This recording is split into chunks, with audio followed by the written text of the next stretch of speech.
Good evening, ladies and gentlemen. My name is Night Flash. I'm joined by Bullet. Yep, Yes, right sir. side, Bullet. Tonight we've got some U18 action. We have the end of Cup 1 for Season 7, I believe. So that's going to include some losers bracket, some winners finals, losers finals, and then the grand finals, which I know we're all super excited to see who's going to be teeing up in that.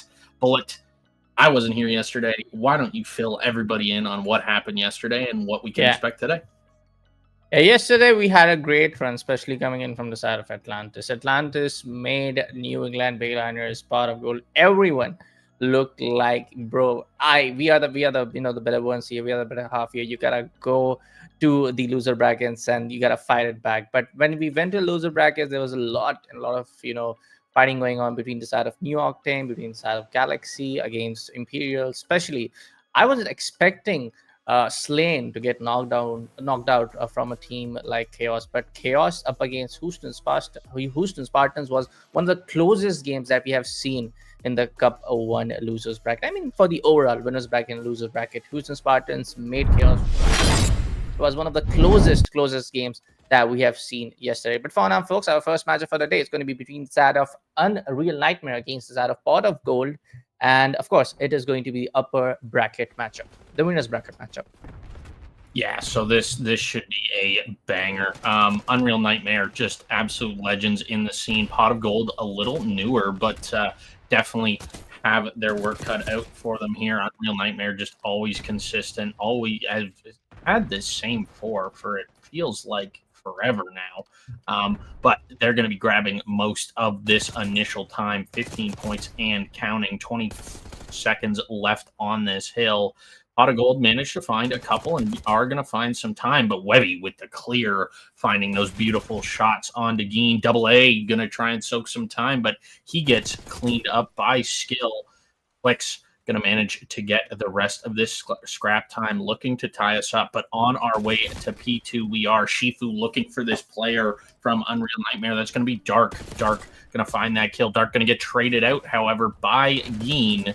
And now Pot of Gold in the driver's seat. Only for a moment, though, as Unreal Nightmare break back in. Shifu managing to grab those back spawns for the side of Pot of Gold. So Unreal Nightmare going to have a bit of an uphill battle here, but they have the time for now. Big three-piece out of Shifu. That's going to be a clean 4 dead. Pot of Gold definitely in the driver's seat for this P2. Yeah. Definitely making sure that they get the most out of the entire scenario over there. But Shifu making sure that he keeps his streak alive. Super Season comes in for a flank.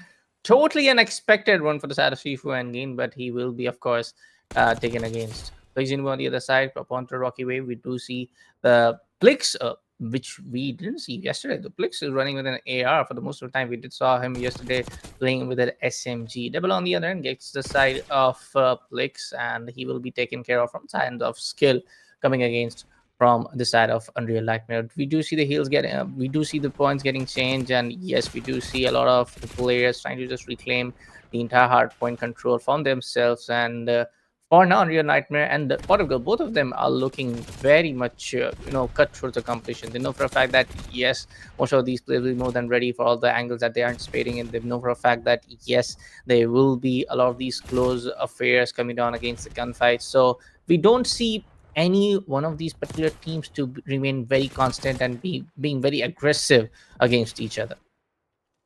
Yeah, it is just sort of a tug of war match right now. Unreal Nightmare trying to find that upper hand, and they have for the time being. It's a guaranteed lead going into P4. P4 can be such a money hill if you can get the setup right. Webby going to clear Double A off that point with a mythical headshot there. Good Lord, Geen has a bit of a read, bit of a pinch on to Dark. Dark going to fall to Geen. Super going to find the trade, though.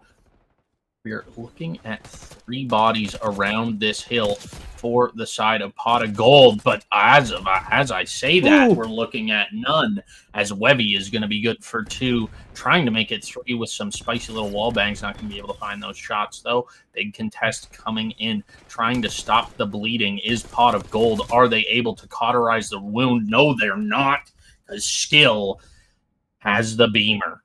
Going to hop on board here with Double A, currently sitting 5 and 10. Not a great start from him. Geen going to be able to find an opener. However, that's going to be 3 dead in the feed for Unreal Nightmare. Pot of Gold sent packing. Flex trying to do his best to stabilize his team here, trying to find anything, trying to lock down this P1. But Super comes in from the side with the double. Webby going to find a third, and Double A, the last player left standing. Trying to hit a flank, going to try and get this read on Super Season, but he gets cleaned up by Skill. Super with the beamer. Yeah, as a rotation, objective rotation comes back to the side of Fountain, we do see a lot of these people just going back to the center of the map as soon as possible. We do see Skills up onto that balcony area, making sure nobody comes in from the hallway, gets the first one. The second goes by down the stairs, but Geen comes back. Oh, sorry, Wavy comes back to take out the side of Plix. So Duck on the other hand makes sure that he gets a trade on Geen. And look at the side of Super Season. Everybody from the side of Unreal Nightmare looks super stoked right now. 16-7 for the side of Skill. Super Season 14-11, and Wavy with 16 frags and only 7. That's looking up. When we talk about the similar stats coming in from the side of Portugal, it's not exactly the same. We only see the side of Geen to be on the positive KD, but for the side of Unreal Nightmare, that has to be in the controlling, and they are able to flush out most of these gunfights. Coming in for the favor of Unreal Nightmare, and then they are able to flush out all of the people from the side, all of the guys from the side of Pot of Gold, and clear strategies that they're able to just get control of the hill for the maximum durations. 156-69, not a lot of a good looking way for the side of Pot of Gold, and it looks like Unreal Nightmare will be definitely the team to secure the first 200 point here on the first map. Yeah, they're ever closer every second that passes by. AA on a bit of a pinch, but still might be able to read it, might be able to play upset here. AA going to be able to find one, not going to be able to find anything else. Webby going to be able to find him before getting traded out. Nope, sorry. Webby's still up on that point, still soaking that time. 180 and climbing. Plix said, chalk it up, boys. Let's go new. And that's exactly what Pot of Gold is doing. They're trying to get this clean setup. They need a full 60 to get back into this game. Actually need a few full 60s to get back into this game. Shifu on the counter attack. And oh my goodness, is Unreal Nightmare absolutely unreal right now. Instantly breaks the setup, soaking that time, hits that 200 point mark, winnable off this hill. Skill just has the skills to pay the bills, ladies and gentlemen. This guy has got a snapper on him. Shifu doing his best, fighting in this bottom connector, manages to tag that player up. Not going to be able to find the kill. Geen, however, gets the contest only momentarily before getting cleaned up. Plix going to get tagged up by that player, top plat. Not going to be able to find anything except for a momentary contest. AA on the flank. Not going to be able to find anything. Bit of a contest here from Geen before getting cleaned up. Geen's going to be able to find two. Nobody collecting time now, but only 10 seconds remain in this hill. E4 about to pop. Super in just an absolutely stellar position there. Going to be able to find Geen. Plix going to be able to find the trade before getting traded out himself. And good Lord, Dark is able to find two. Unreal Nightmare once again in the driver's seat. 13 seconds remaining in this game if the side of Pot of Gold can't do anything, and they are getting cut down as they spawn. Oh.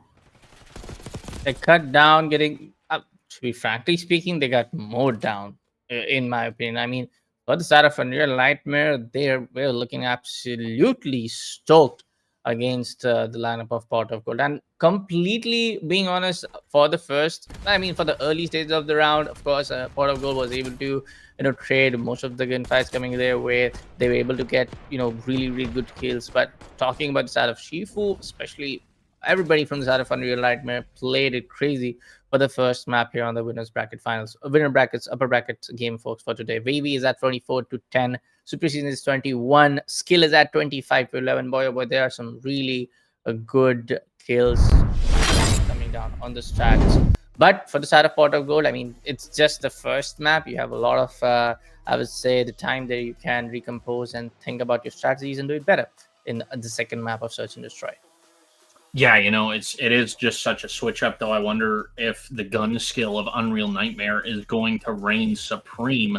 Coming up next, we do have that Search and Destroy, followed up by that Control. We're guaranteed those three maps. If Pot of Gold manage to get this Search or the Control, we're going to go back to that hard point. And then, everybody loves that Game 5 S&D. Everybody loves the ice moments in that Game 5 S&D. We're going to have to wait and see if we get there, though. Coming up next, do we have maps? I have a feeling the second map will be a Proto. I don't know what I have. I'm not sure about it. We'll see it here. Oh, nah. Nope.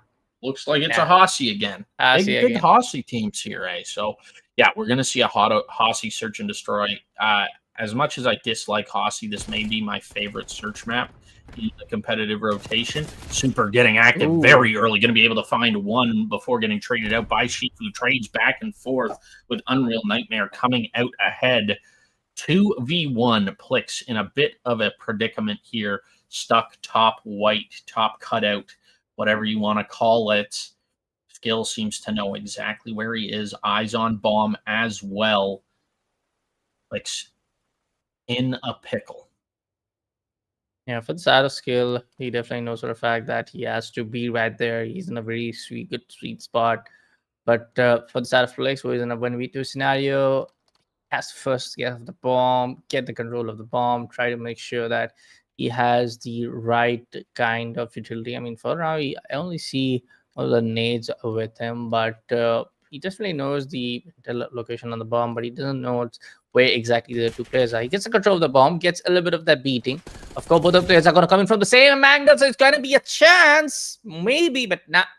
It's going to be the first round victory in the season. Troy coming in for the side of Unreal Nightmare. Possibly could have. What do you say, Night Flash? I mean, both of the players were coming in from the same angle, so maybe if Plix would have just waited a little bit, or that was a wrong approach. What do you think about this? I don't think he had the wrong approach. I just think he got unlucky. He got tagged up while grabbing the bomb. Right. You know, if he's full health, taking that first gunfight, it's winnable, and then he can sort of get out and play his life. It's definitely a tough spot though. If I'm him in that situation, I'm playing for a kill, not so much playing for the bomb. But yeah, it's all very dependent on the situation that you're in and who you're playing against. And he would know better than I would about who he's playing against here. But Shifu gonna get blooded there, and Unreal Nightmare once again find the advantage early in this round. 3v4, bomb going down on B. Bit of a tag on Planter. However, does manage to get out with his life. Plix somehow lost that gunfight. Don't know how, but Dark able to win that one. Geen on a bit of a pinch. Dark going to be able to win that one as well. Somebody check his ping. He's shooting beams. Double A left up in a 1v4. Not going to be able to find anything. He's shooting marshmallows while they're shooting bullets. Unreal Nightmare with a perfect round. Plant goes down. Nobody dies. Just all in all, just a perfect round. Webby fries him with an SMG. I guess the entire scenario of Pot of Gold, not able to win gunfights, and just I don't know. By the looks of it, it just looks like apart from the side of Plex, apart from the side of Shifu, I mean, of course, in this particular series, Plex hasn't able to at least get one after the second round is done. But I don't see that communicative, cohesive effort. Don't get me wrong. We do see them, of course, saying that individual sheer power that you definitely need to do in a game like Call of Duty. But this is a competitive play, folks. You just got to be right there to pick up those trades. You just got to communicate it so well that the other player knows exactly how to counter that situation, though. Upon to that second floor area control, yes, both of the players, we do see some of the exchange of the projectiles. One of the players have no idea it's going to be Flix. Come on, that was a freebie, and that's going to be a second one.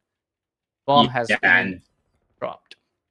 Dark doing just God's work in this secret.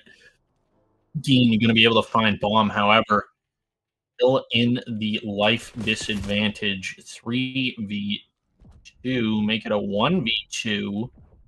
As Geen is going to be able to find one, but his position is known.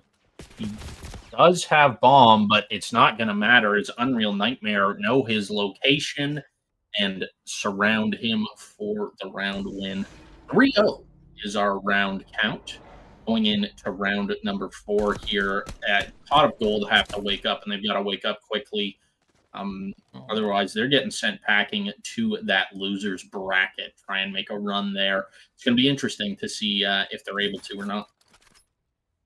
It looks hard for them. Not gonna lie, dude. It looks really, really hard for them to, win up against the side of Unreal Nightmare, especially in the search and destroy, where we do see Dark just going all out in when he has the opportunity to just mow down all of the players coming in from the side of Pot of Gold. But let's be super season itself. But Skill on the other end, he is definitely on a streak. We do see the 4 kills coming back to back for him in the last round itself. And for now, we do see the push coming off onto the side of Site 8 from the side of Unreal, and that's going to be Shifu to go down, one of the prime man from the side of Pot of Gold. And every time we have seen him going down for the first time, I mean, in for the early stages of the game, we have seen Unreal Nightmare winning out that particular round. So it's a chance for Pot of Gold to prove us wrong, prove us everybody wrong who are able to kind of doubt them. But when he gets down the side of double eight, Green is able to get one, but Green will be traded off for the other one. And it's going to be a 1v3 scenario for the side of Plex, which will be definitely taken care of from the side of Unreal Nightmare. It's going to be a straight up 0-4. One more round to secure that map point in this one, but still, Pot of Gold needs to have that, 2 more rounds before Unreal Nightmare takes up that victory in this particular map. Yeah, it's do or die for them right now. Really, like it's looking rough, and we always talk about momentum.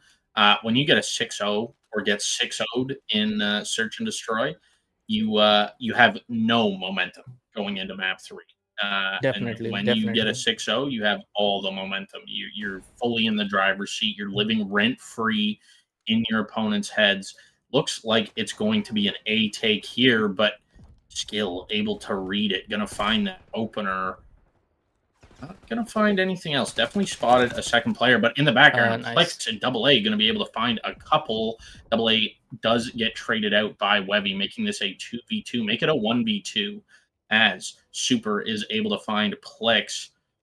Shifu left up in this 1v2, manages to find some tags. Not going to be able to find the kill just yet, though. Does Nice. manage to find one onto Super before running into Secret. Webby knows he's there, and I think Shifu knows Webby's there. Definitely does now. He saw that smoke or that dust. Shifu on the taking a route, trying to find this player. However, Webby has just up and left. He's gone to B. Shifu's going to A. Shifu's going to get this bomb down. Unless Webby gets the check. Nope, Webby on his way back. Maybe back? Not sure. Nope. He's going to come after the plant, yeah. Yeah, it's going to be a post-plant situation, 1v1, Webby versus Shifu. Webby does have both guns at his disposal, and Shifu just opting to go just about as far back as you can in the map. A better way to be on a post plant situation. Just secure our angles. Just don't be a little bit just eager to just peek out. But that was Nate coming out from the side of Shifu. For now, and the 10 seconds left on the clock. Possible way that is definitely going in for the side of Pot of Gold. There we go. Yeah, he could have defused about 6 times over with how long he was on site. And Shifu just plays that to perfection, doesn't risk losing the gunfight and giving him time to defuse, just makes him tweak just enough that he's not willing to hop that bomb. And Pot of Gold do manage to claw one round off of Unreal Nightmare. Is this going to be the momentum shift that they need, or are we going to look at more of the same? Unreal Nightmare just having an absolute day out here on Hossie Search and Destroy. I mean, that could have that can definitely be the start of the momentarily shift that we want to see favoring the side of Pot of Gold. That we all want to see, man. We definitely want to see both of the teams fighting off to fight each other till the end. But for now, it's going to be no more. Not yet. One of those early players coming out that we have seen the past couple of rounds. But as I said, that's going to get against the side of Shifu. There you go. Keen takes care of Wavy. A quick succession of trades to even out the man odds, and that's going to be a 3v3 now. We do see players running around towards the side B, and Super C knows for the fact that he can just take him down very easily. Possible to go in for the plant A, just going to be right there, and the bomb has been dropped from the side of Unreal Nightmare in a very secure location, though, for the side of Pot of Gold to defend this out. But Skill probably wants to rotate, or he's waiting for the other man to arrive, and he's definitely going to wait for the other man to arrive, and he definitely planted the bomb at the B side. Now in a 2v2 scenario, post-plant situation is on. We do see one of the flashes getting stoked over there. But Skill, oh boy, how did he know?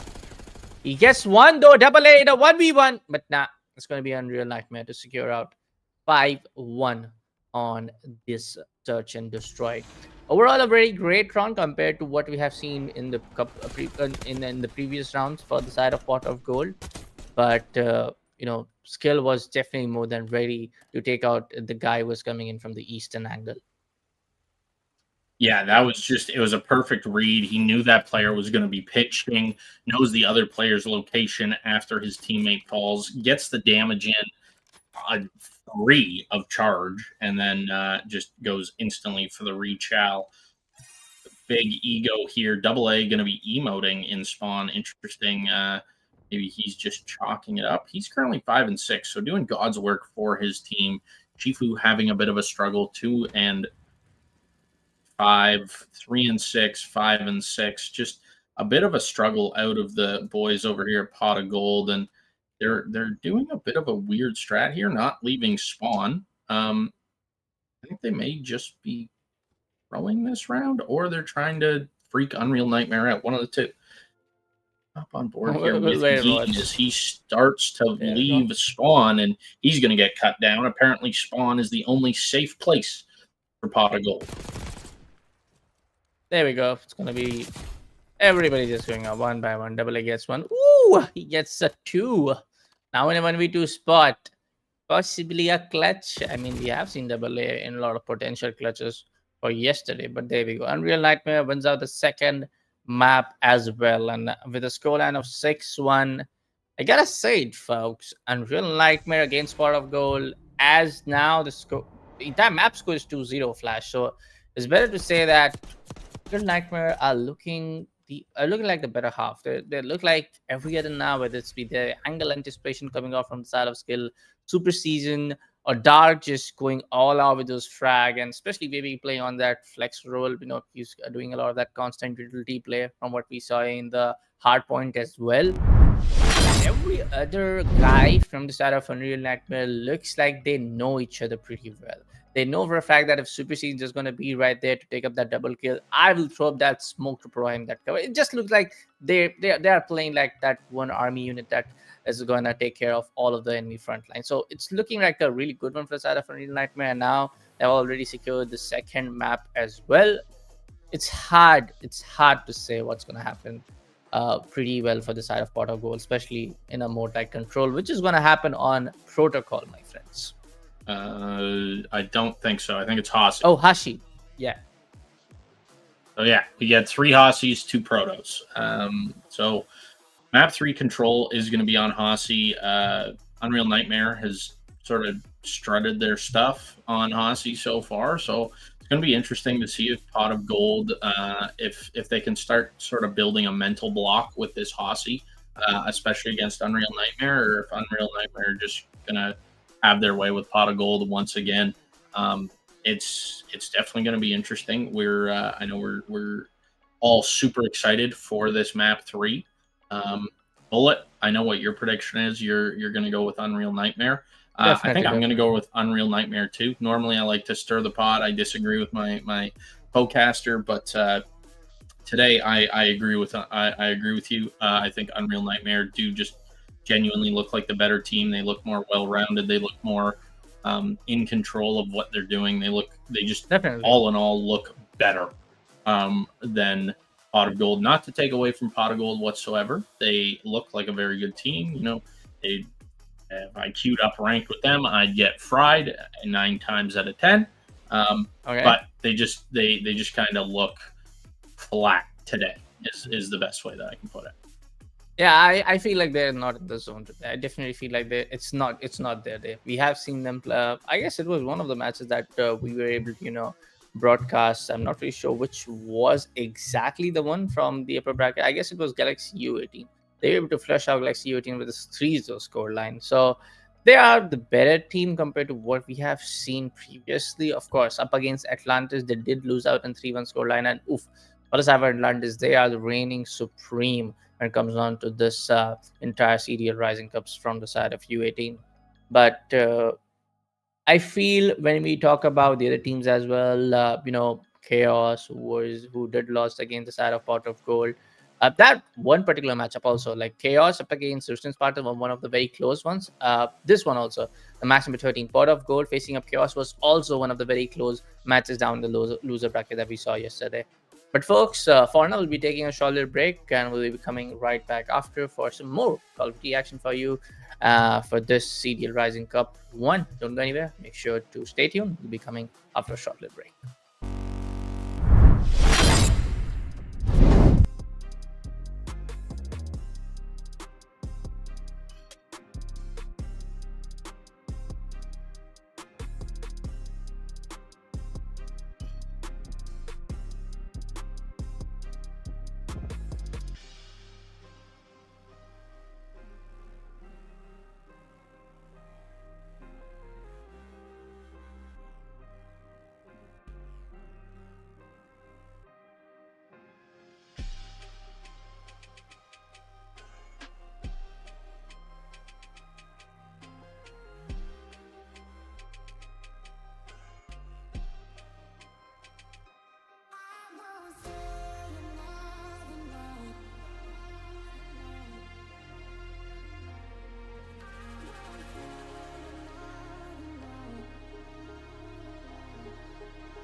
Welcome back, ladies and gentlemen. Map 3 coming up momentarily. Briefly, we do just have to talk about what's going on. Pot of Gold is essentially contesting the last two matches, the Hardpoint and the Search and Destroy. There was a G8 attachment being used by one of the players on Unreal Nightmare. So they are going to replay the HP and the S&D off stream. But we are going to bring you that control. So essentially right now the map count is 0-0. Expect an update in a little bit. But yeah, we're going to hop on board with the control. Once again, it is going to be Hossy. Let's see if this G8 barrel really makes that much of a difference, or if it's going to be more of the same Unreal Nightmare slammage. Yeah, it should better make a difference, Flash. It should better make a difference for the side of Particle, but not exactly what we're able to see. Unreal Nightmare gets the best of it. Right now, for the early couple of frags coming in from the side of Skill, and everybody, like Wavy is already on a 3-0 streak, But on the other end, Pot of Gold, we do see a couple of... Oh, come on, clicks. Cannot do that. A couple of freebies being given away from the side of Pot of Gold. It's going to be double A. Who knows for a fact there's going to be someone behind the rock boulder. A little bit of that pre-fire comes back to the cover, going for the reload, and will be more than taken care of from the side of Skill. On the other end, we do see Shifu making the best of it, though. He has managed to secure 1, 2, 3, a couple of kills, though. It's 20-26, Unreal Nightmare in the lead. Yeah, and I think this is a statement from Unreal Nightmare, just sort of saying, hey, barrel doesn't matter. We're still better. Lots of body shooting going on right now as well. Wevy just on an absolute tear, currently 7-1. He was the player accused, and that was using the barrel. He's really showing that it doesn't matter. He ain't going to be able to find one there, but is it going to be enough? He ain't going to be able to find a second. Gets onto that point just momentarily, but Wevy once again shuts that down. 9-2. Already taken nearly a third of the enemy's lives away, just himself alone. Gonna hop on board there with Dark momentarily. No ticks achieved, hardly any lives lost for the side of Unreal Nightmare. They're out for blood right now. Yeah, hoping to see, a little bit of that, but just improvised gameplay coming up from the side part of the. Don't get me wrong, we do see a kind of like Parago is trying to rush things out. Don't get me wrong, but it looks like it. But for now, folks, yes, the first round has been already secured in this control from the side of Unreal Nightmare, and it's safe to say that attachment didn't make a difference, Flash, or there's more of it. I would more so say that the accusation and the wanting to FF them made more of a difference. Look at Wevy; he's a man on a mission. 10-2, sorry, 10-3 now. He definitely now has something to prove, because saying, oh, you're using a G8 attachment, blah blah blah, that's an FF. Essentially saying that without the attachment, you wouldn't beat us. So Wevy definitely has something to prove, definitely trying to put on a show here, and that is exactly what he's doing. Shifu currently sitting at 3-8, not the start we expected. 2-5 out of Plex, 3-6 out of AA, 5-7 out of Geen. Geen really the only one making an impact on the lives. As I say that though, Shifu getting active. The spawn trap tries to get set up, but once again, Unreal Nightmare battle back. AA going to be able to find it too, though. That's going to be Wevy and Skill falling, but Dark in an absolutely beauty position. Geen going to be able to find that kill, though. Super manages to find one up top office. 20-19 is the life count. 2 ticks already consumed over at A. Shifu in a bit of a power position. Wevy going to be able to find the first. Is he going to be able to find the second? 72 HP. Oh. Yes, he is. with the snapper. Webby, Plick's going to be able to find that trade on to Webby. 3 and 6, make it 3 and 7 as he falls just as we switch players. Super trying to do some work. Big body shots at a Shifu there. That's a little extracurricular. Double A going to be able to find one. Gets taken down to 9 HP. 14 to 14 is the life count. Progress being made on A. B almost completed. It's like Webby's going to hit the rotation here. Hit the Jets. Got to cap this B point. Get that extra minute. That has been done. Shifu going to be able to find a couple, though. Brings a life advantage to the side of Pot of Gold. 10 to 14 now as Shifu finds another. Dark going to be able to find one. Dark going to be able to find two. 10 to 12 Geen trying to find some shots. Not going to be able to find anything there. Shifu going to be able to find one, though, before getting spotted out and roasted by Skill. Super going to be able to find another. 10 to 8 Geen doing his best to slow these players off spawn, but Webby doing the same. Going to be able to find Plix. Geen gets tagged up to 5 HP. 3 players for Unreal Nightmare posted up in the Pot of Gold spawn. Dark going to be able to find one onto double A. Plix going to fall. Shifu going to fall. That's going to be 3 dead. Geen, last player standing behind enemy lines, and what a choke. Stop shooting, and Dark manages to find that one as well. Progress on A being made. No tick yet achieved, but soon to come. Skill in a beautiful position, able to find one, gets out with his life. No. Rechows, gets 2. The extracurriculars are in. The mag is empty. Plix gonna run at this A point. Has to contest at this point. Gonna be able to find one, not find anything else. Unreal Nightmare take round 2, looking for the 3-0 in this control. I gotta say, this was a really good show coming in from side of Pot of Gold till what we got 11 to 13 lives left in the favor of Pot of Gold. But there were a lot after that. There were a lot of these freebie kills getting away from side of Pot of Gold. Gotta say that, dude.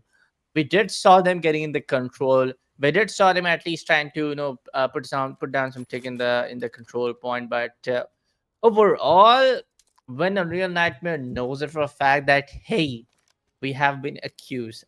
Let me put down some cheese over here on the mill. They know for a fact that, hey, it's gonna be that small little rematch. Let me show them what we got. That was 10 to 13, and after that, everything just flipped over for the side of Pot of Gold, and everything went in the favor of Unreal Nightmare. So kudos to them for the side of Pot of Gold for showing at least a little bit of that improvisation when it comes down on a map like this. But overall, Wavy, Dark, Super Season, they are fired up all cylinders. They know for a fact that how they can just put you out of this mode right here. Yeah, and if this is just a tough look right now for the side of Pot of Gold. Double A posted up on top balk, just looking for anything. Manages to find one. Shifu going to be able to find another, but Super in the back. Geen going to be able to find him. So a little bit of progress for the side of Pot of Gold. B is currently being captured. Skill, however, the next player up to task. Finds some shots into one. Going to be able to find the other. Finds the second. That's going to be a nice little cleanup for Unreal Nightmare. Plix going to be able to find one in a bit of a rat spot, if you ask me, but who's asking me? Dark going to be able to not do anything there. Gets a tag with his nade. Not going to be able to find anything else. Couple kills going either way. Super. Oh my goodness. Somebody PC check him. Geen gets absolutely roasted there. Shifu, 44 HP, tags in on both players. Not going to be able to find anything. Shifu's going to fall. Big kills at a skill. Geen going to get involved. Plix as well. That's going to be 2 down for Unreal Nightmare. Make it 3. Webby, the man to beat, going to be able to find one. Is he going to read that player behind him? No, he's not. Shifu going to be able to find that kill. Double A on the point, stopping that clock. 7.5 seconds remain in the round. All Unreal Nightmare have to do is stop the capture of this point. 17 to 11. Pot of Gold is fighting back, and they're fighting back hard. 6 life advantage. Plix slides out, does get dealt with. Geen and Double A, however, are going to be able to find a couple of their own. Geen does get traded. Double A is going to fall. Shifu Double. sneaky capping this B point. Dark is in for the contest, does spot him and cleans him up. 14-8 is the life count. 1 minute of time remaining. Geen trying to hit a flank. Not going to happen, especially if Webby has anything to say about it. Webby going to be able to find Geen there up on the top ropes. Big shots at a Plix, though. That's going to be a big opener, but Webby is there for the trade, stopping that progress, stopping the time from stopping. Shifu going to be able to find one before getting traded out. Skill going to be able to find a couple, finding Shifu and Double A, sending them back to spawn. Geen going to get cut off in spawn by Webby. 21-16 he sits at. 6-6 is the life count. Pot of Gold had about a 6 live count advantage after A was captured, and that has crumbled. Plix in a battle for his life. No respawns remaining for the side of Pot of Gold. Plix not able to find any shots. Currently sitting at 8-18. Bit of a stinker out of him. Plix going to chow with the pistol. Gets cut down by Dark. Webby going to be able to find Shifu. 1 player remaining. It's Geen. He's off the map. He's going for a swim. Unreal Nightmare. 3-0 in the control using the proper attachments. Shifu is letting them have it in the call, in game chat. Big wins out of Unreal Nightmare. Yeah, for the sad part of Gold, every joke's apart. I mean, rules are rules. It's okay. But we did saw them at least getting close in terms of overall lives remaining. We did saw them at least getting that advantage. But after that, Unreal Nightmare just, put up that NO2. They know for a fact that we just need to cylinder. We can just turn the tables around for the entire track of control. And they did it. From being from having 6 to 8 lives advantage, from being to the fact that they are just able to equalize it and they are just able to flush you out. There's a lot of that potential coming in from the side of Unreal Nightmare. No, 100%. Unreal Nightmare, they were a real nightmare for Pot of Gold. Definitely. That was not. It was super fun to watch, but I can't imagine if I'm Plix in that situation. That was not a fun map to play whatsoever. 8-18 at one point. That's just. It's not an ideal scoreline in any sense. But yeah, that was not fun. Not fun. Yeah. I mean, yes, as you all know, folks, the other 2 maps which have been kind of like, we can say, rehosted and reset will be played off the broadcast, and we'll be coming up with the next matchup from possibly from the winners bracket, if I'm not wrong, or probably you gotta wait till. But for now, folks, we'll be taking a short little break here at the U18 Championship Sunday. I can call this one, right, for the Rising Stars Cup 1. But, we have the confirmation, folks, from the back, and apologies that the next map has been started. So are we going on to the map, or are we going to a break? I guess. I don't know. Do we want to watch another HP and S&D, or do we want to take a break? Yeah, I think we're just going to throw it to a break, and we'll come back with you with the result. We'll come back to you with the results. Yeah.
Welcome back, ladies and gentlemen. Sorry for that extended break. My name is Night Flash. I'm joined by Bullet.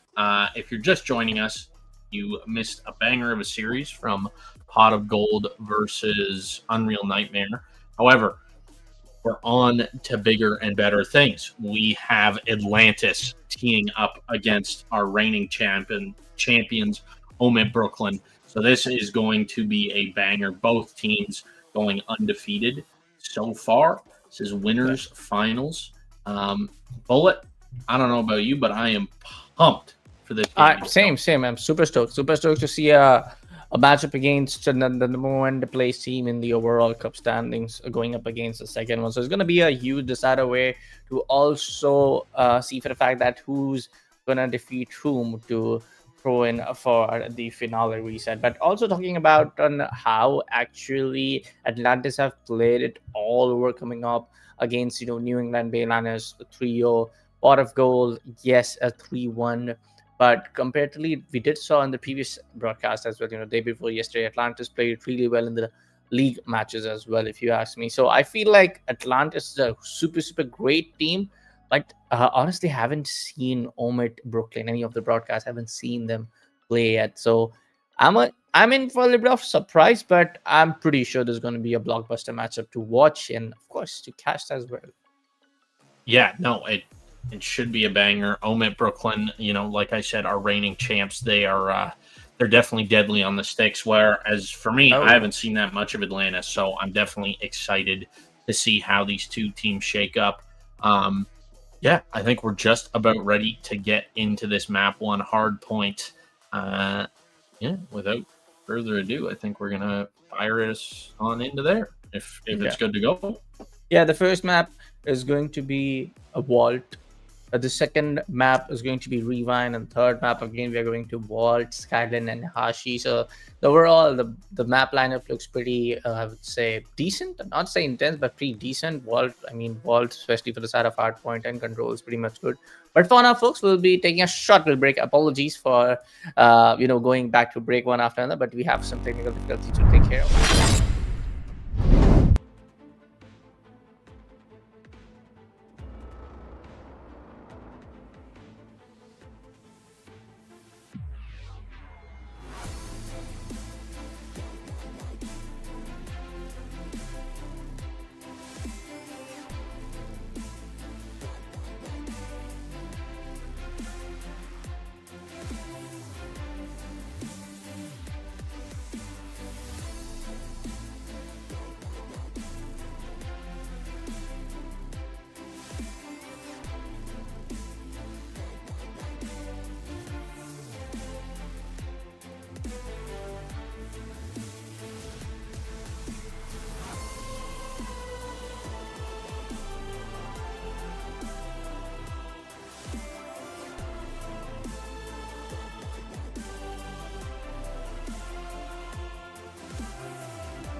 Well, folks, we are back again.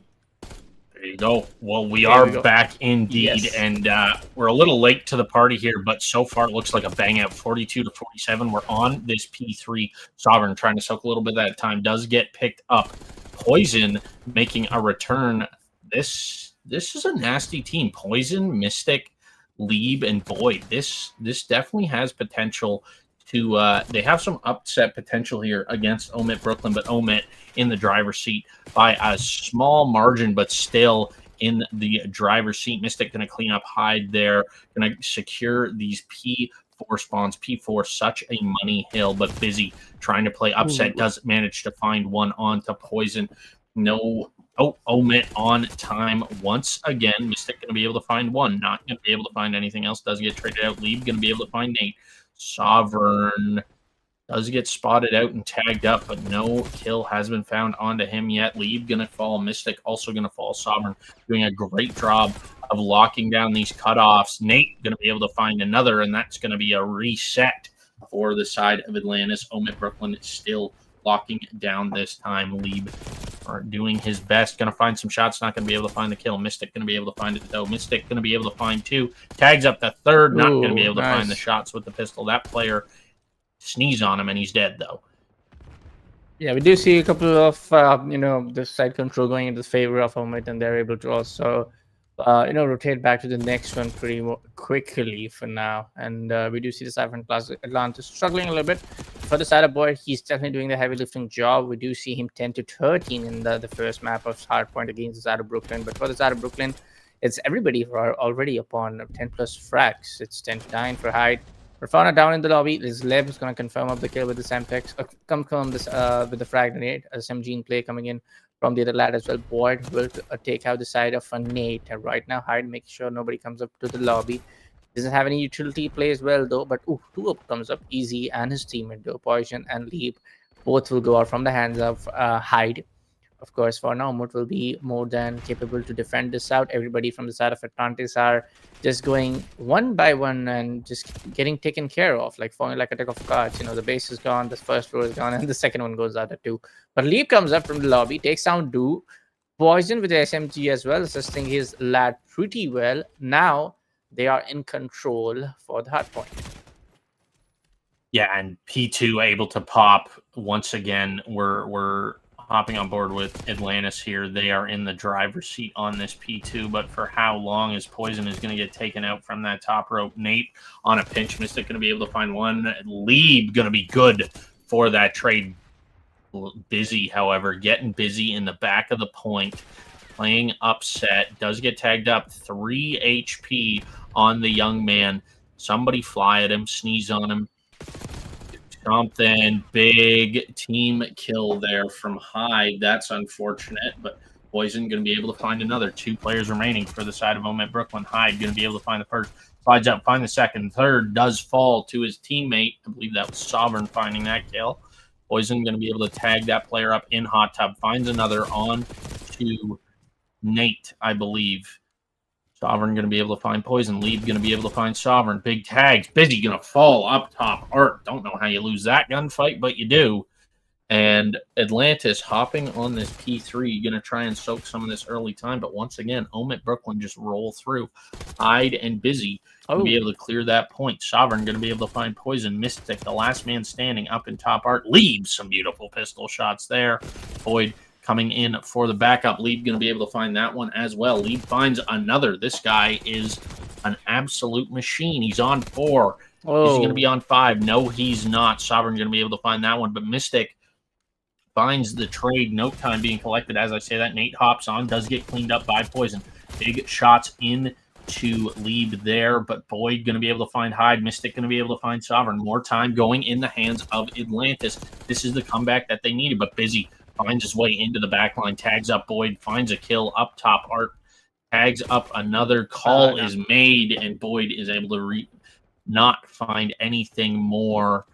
Busy doing his best to slay out here, but Mystic able to find those shots. Big kills ringing in. Sovereign going to fall to Mystic going to fall to Sovereign. Poison going to be able to find the trade. Poison finds 2, finds a second one on to Hyde. Boyd running through, going to manage to find that player out in the open. Sovereign going to fly out. Top museum there, finds 1. As Poison finds a second, clears the point, gets spawns for his team as well. Ain't going to be able to find 1, pushing into the back, finds a second. Sovereign going to be able to find a third. Boyd is going to fall. Last up is Mystic. Mystic going to be able to find 1, finds 2, keeping this play alive for his team. 1 player on time, 1 player back mid. Lead going to be able to find the player on time. Big time here for either team. 10 seconds remain on this hill. Time to start thinking about next. Hyde is in the back, trying to play upset, trying to play spoiler. Finds 1. Sovereign finds a second. Big teamwork there out of these 2. The core 2 on this team, some would say. Leeb tries to take the diving board. Doesn't really bounce for him. Leeb going to be able to get up top cat, though. Big power position here. Going to be able to clear this time. Atlantis is, and Hyde finds some tags. Not going to find the kill, though. Slides out for the chow. Not going to be able to find anything. Worried about this player up top cat. So would I, but No kills being found up top. Cat, big win there from Boyd. Brought down to 7 HP. Time still going the hands of Omit Brooklyn. They're going to hit this 200-point mark on this hill. Never mind. Lieb almost finds 2. No points too, but a couple of kills here and there. Atlantis are able to definitely reposition themselves in a better way. Also able to get some of the trade games going right. But for the maximum number of times, we do see someone from the side of Brooklyn just go all out and just clear and flush down 2 or 3 enemies back to back against the side of Atlantis. So Atlanta needs to take care of this particular point. That if you are able to take control of the hard point, don't give it away. Fight it till the end. And overall, some trade games are, a couple of them are going here and there better for the side of Atlantis compared to what we see from the side of Omid. But for now, Omid has already crossed up that 200-point marker. Of course, it's going to leave up coming up from the corner, but Hyde will take care of that trade. Now we do see as Omid is already in the control, and they are slowly and steadily paving their way to take up the first, map of hardpoint to their favor. But still, I do think for a fact that Atlantis can maybe turn tables around. He comes up inside. He takes care of Breezy. And now it's going to be Omid in the control of the hill. For now, Hyde is going to come up, open the door, take care of that lad. And now it's going to be just like a small cat and mouse chase, if you ask me honestly. One goes inside, the other one takes care of the third guy. But it's going to be Omid, already secured down to 225 points, just 25 remaining. Not a lot of time for the side of Atlantis to do a lot of that heavy lifting, if you ask me honestly. But still, if they're able to just flush out the entire team of Brooklyn, maybe some wonders can happen. Yeah, this is just great play out of Omid Brooklyn here. They're locking down this new time. Busy on a bit of a pinch, trying to find shots in the Boyd, but Nate is going to be able to find him on this black Jeep. Busy does fall. However, P4 spawns have been achieved for the side of Omid Brooklyn. Busy has to fly, has to find this kill onto Poison, is going to manage to find him. Finds a second player through that smoke. That's 2 dead in the feed. Lieb has to win this fight. No, not going to be able to. Hyde or Nate on a bit of a pinch. And Omid Brooklyn once again stop the clock. They need 8 seconds of this time to close this game out. Boyd, you've got to go, and you've got to go now. You got 3 seconds, 2 seconds. Oh, big!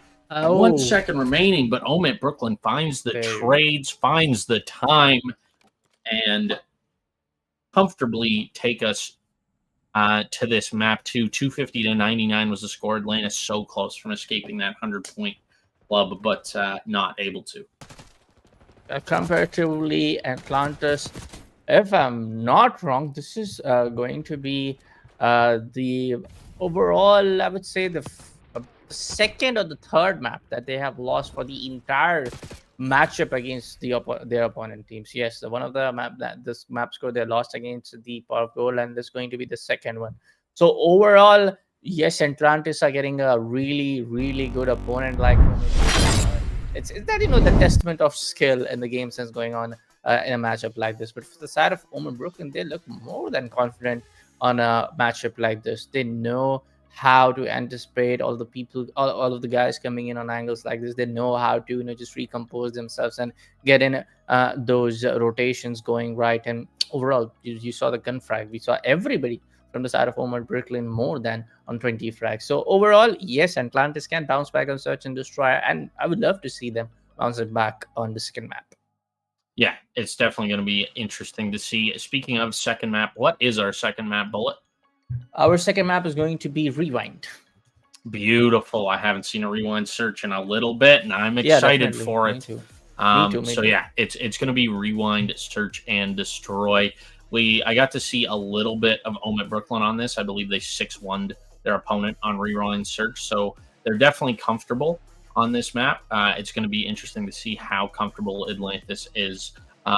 I've just received word that map is getting underway here, so we're going to hop in just a few seconds. Quickly, I just want to break down sort of Hyde and Sovereign. They've been teaming together for a while. A good long while, so they have that sort of core AR sub duo going on. On the flip side, Atlantis sort of newer to the game. Mystic is kind of a floater. Poison is kind of a floater. Lieb and Boyd, they're newer to the U18 scene. Mystic's been around for a good long while, and he's very talented. I think 17.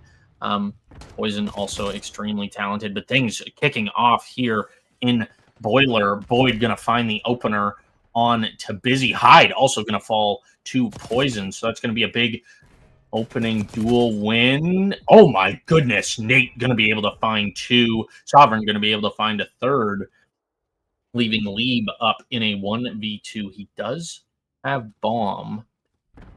Looks like he's going to play for one of these kills, though. Doesn't know where these guys are. Knows their general location, but is going to spot one. Not going to be able to find that kill. Omet Brooklyn take the first round at 2v4.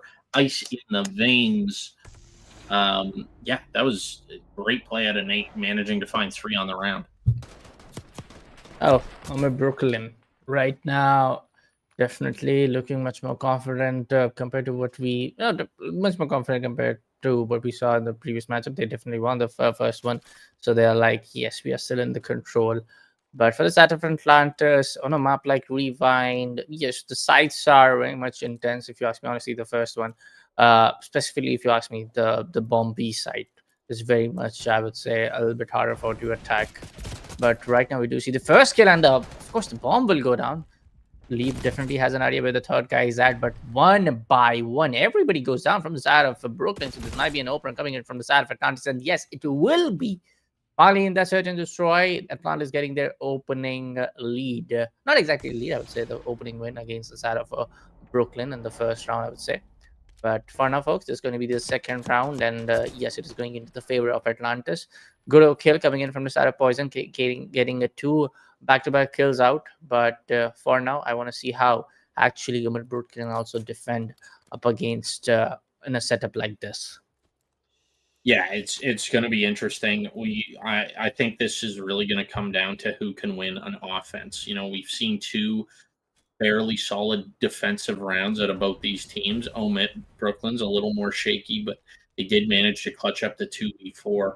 But that momentum seemingly gone after Atlantis just flawlessly won their defensive round, making this a 3v1. Nate gets tagged up, cleaned up, and Atlantis take the first attacking round. Yeah. Right now, things are looking very much, I would say, you know, I would say a kind of like an equalized gunpowder coming in from both sides. One round going in for the side of Brooklyn, one round going in for the side of Atlantis. Next time it's going to be the side of Omet Brooklyn, you know, take that one more. But for now, of course, it's going to be Atlantis. So Atlantis also getting that lead in Search and Destroy also is going to be a testimony of that. Yes, Atlantis wants to definitely secure that second map victory coming up in the Search and Destroy. But for now, as we approach it on, and Atlantis will be defending Omet Brooklyn on the attack, we do see kind of like in slow start, but a couple of shots getting exchanged. But as I say, Hyde and Easy will take care of Poison and Lieb. One more time, they're trying to go towards the side of side B, and the plant will definitely go down. Void has an idea. He's going to stun, though. But even though he was stunned, we do see him taking the kill off. Now it's going to be a 2v2 post-plant scenario. Busy. I don't know, Boyd. What Boyd was trying to do over there, dude? Just doing a little bit of research. Mystic gonna not win that gunfight. Thought we were gonna get to see a 1v1 post plant, but no, unfortunately, Mystic doesn't win that one. But 2-2 is the score. So both teams winning in defense, winning in attack. Now I feel like they are just sort of feeling each other out still, trying to figure out what the best counter option is. But yeah, just great play out of both these teams. Great play out of Atlantis, bringing that back to a 2v2. Unfortunately, not able to win either of their gunfights in the end, but just great overall play here. Going to hop on board with Poison, currently sitting at 5-2. Great showing out of him so far. Nate looking for this opener. Knows he's in here. Busy going to get the tag. Nobody able to find that kill, though. Lead going to find the opener on to Nate. That is a big pickup. Nate 5-3. Poison tucked, gets naded, gets stunned, does get tagged as well. Lead tucked away, waiting for one of these players from Omet to push out. Hyde and Sovereign and Hyde and Busy rolling together as a duo, manages to find Hyde. Busy does find the trade onto Boyd. Big tags. Bomb is yet to be planted. Yeah. Bomb is down. Lieb needs to collect the bomb and get this plant in. Lieb on the pixel peak. Doesn't spot Busy. Busy, no idea where Lieb is. Knows where bomb is, though.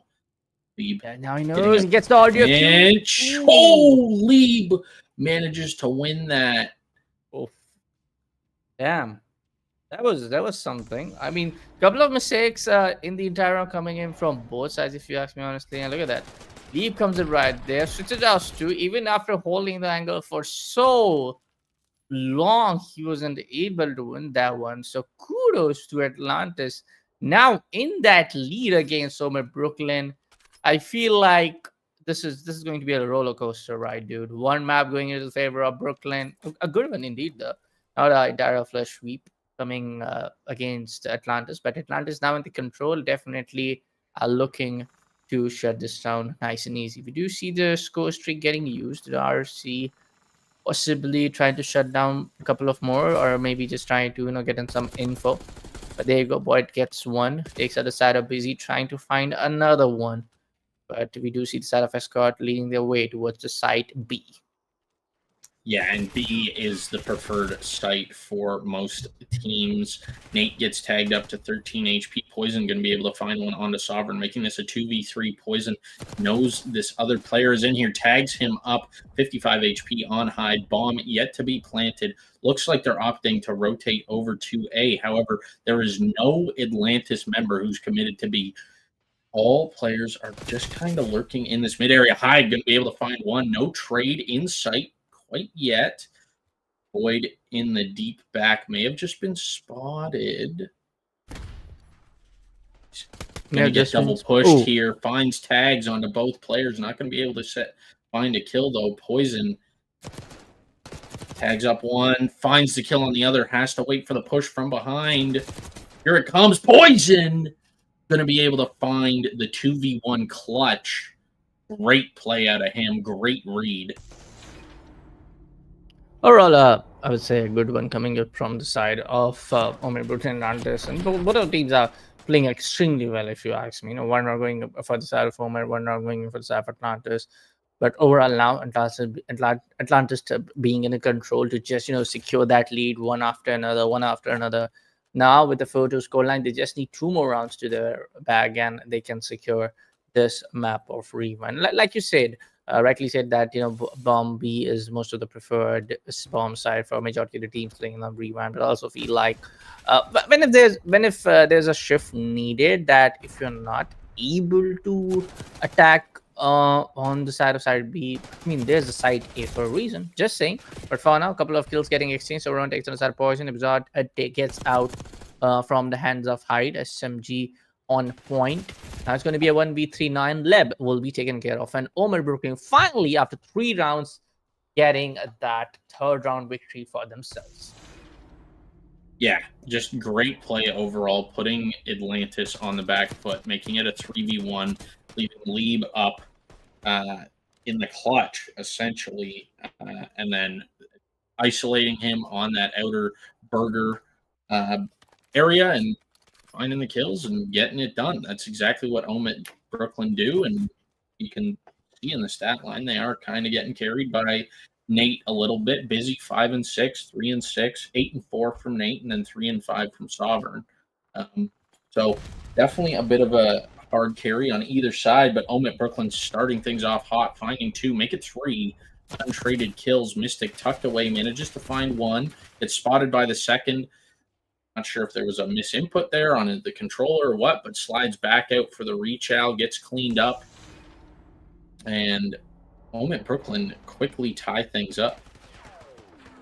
Yeah, what it was looking like, Atlantis can be in the control and will kind of shut down this as soon as possible. It's going to be Omet to slowly and steadily regain back the control from exactly what we saw 3-1, and then Atlantis got 1 more to all the way to 4-4 from both sides in the second map of Search and Destroy. So like I said, man, we kind of anticipated both of the teams. One at the number one spot, one at the second spot in the entire cup standing. If you ask me honestly, so this was kind of anticipated. Ooh, a double. Back to back, Nate and Easy pushed down the side of Poison. Mystic goes out. Back to back. Now Leeb getting that retrace. Look at the kill rate going crazy. And was that Atlantis? Yeah, it is going to be Atlantis. The secure 5th round coming their way. Oh, what was that? That was quite fast.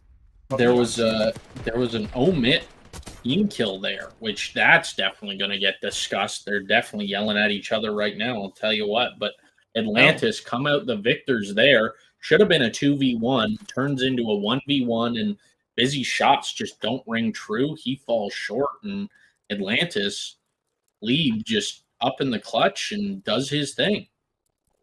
Yes, sir. For now, it's going to be Atlantis to be on the map point.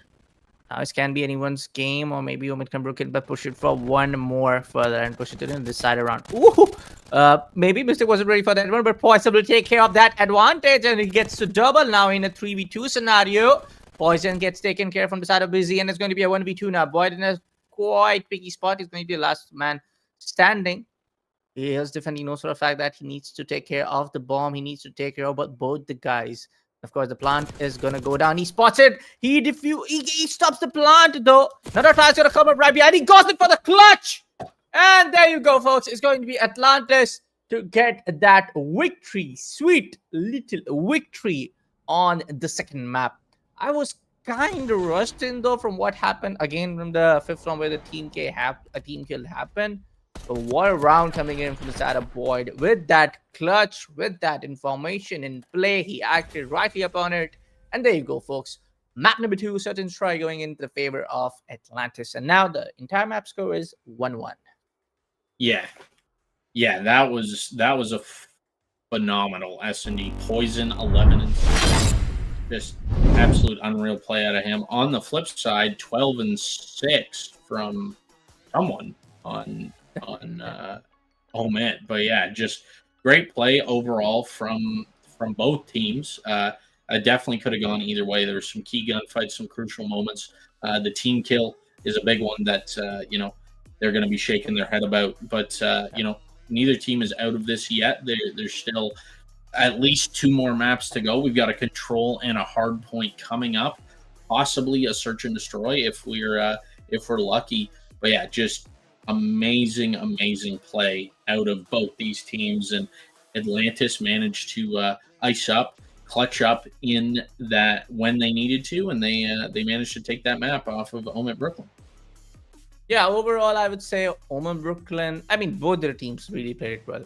Couple of mistakes were definitely right there, especially that TK, and especially both of them just charging at each other, and Omid wasn't able to regain back control when the trade game went right for both of the sides. So I would say it was a fair game, but in the end, for one particular match, there's going to be that one single team, getting on to their winning play. So that was Atlantis, but gotta give it away for the side of Sovereign. That was 6-8, Nate at 12-6, Hyde at 4-7.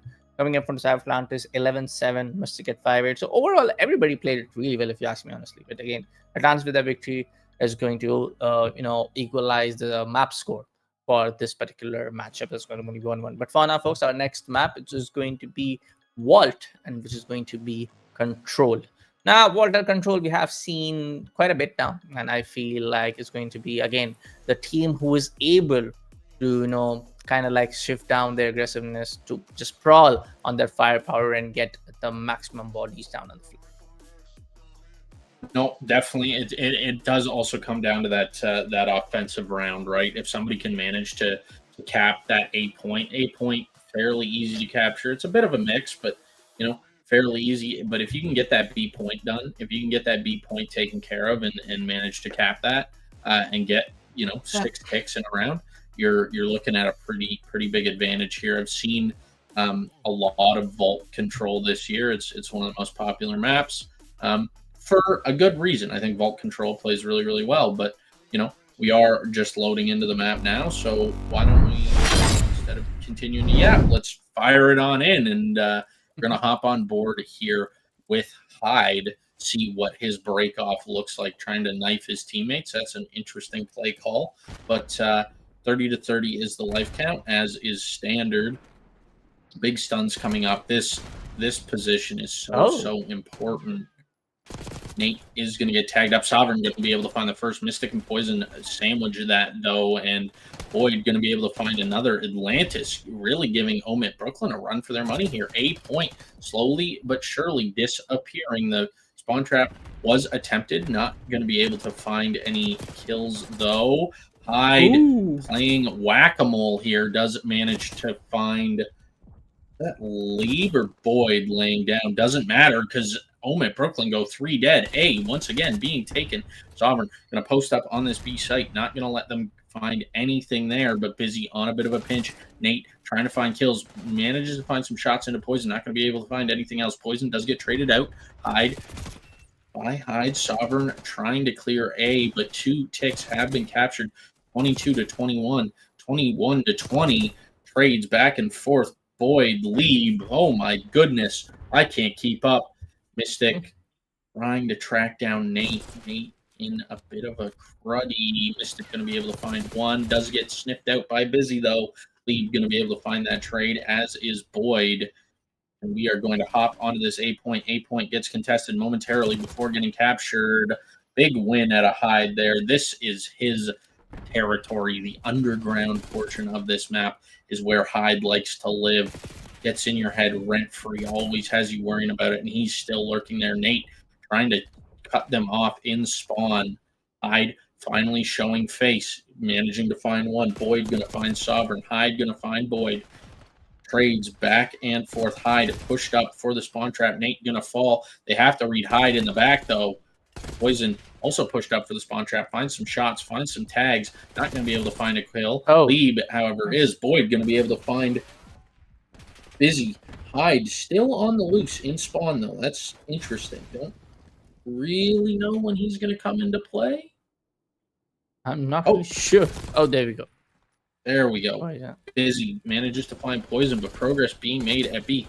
1 tick already completed. 2nd tick on his way. The contest comes in. The clear. 10 to 8 is our life count. 56 seconds remaining in the round. Poison on the flank. Lieb going to be able to find that one on to Busy. Poison getting into the back line, about to get mixy with it.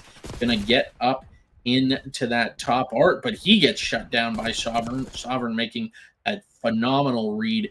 Big tags from Mystic onto that Hyde, I think so. Yeah, getting hit in the corner. Nate up in this top art, locking it down for his team. 7 to 6 is the life count.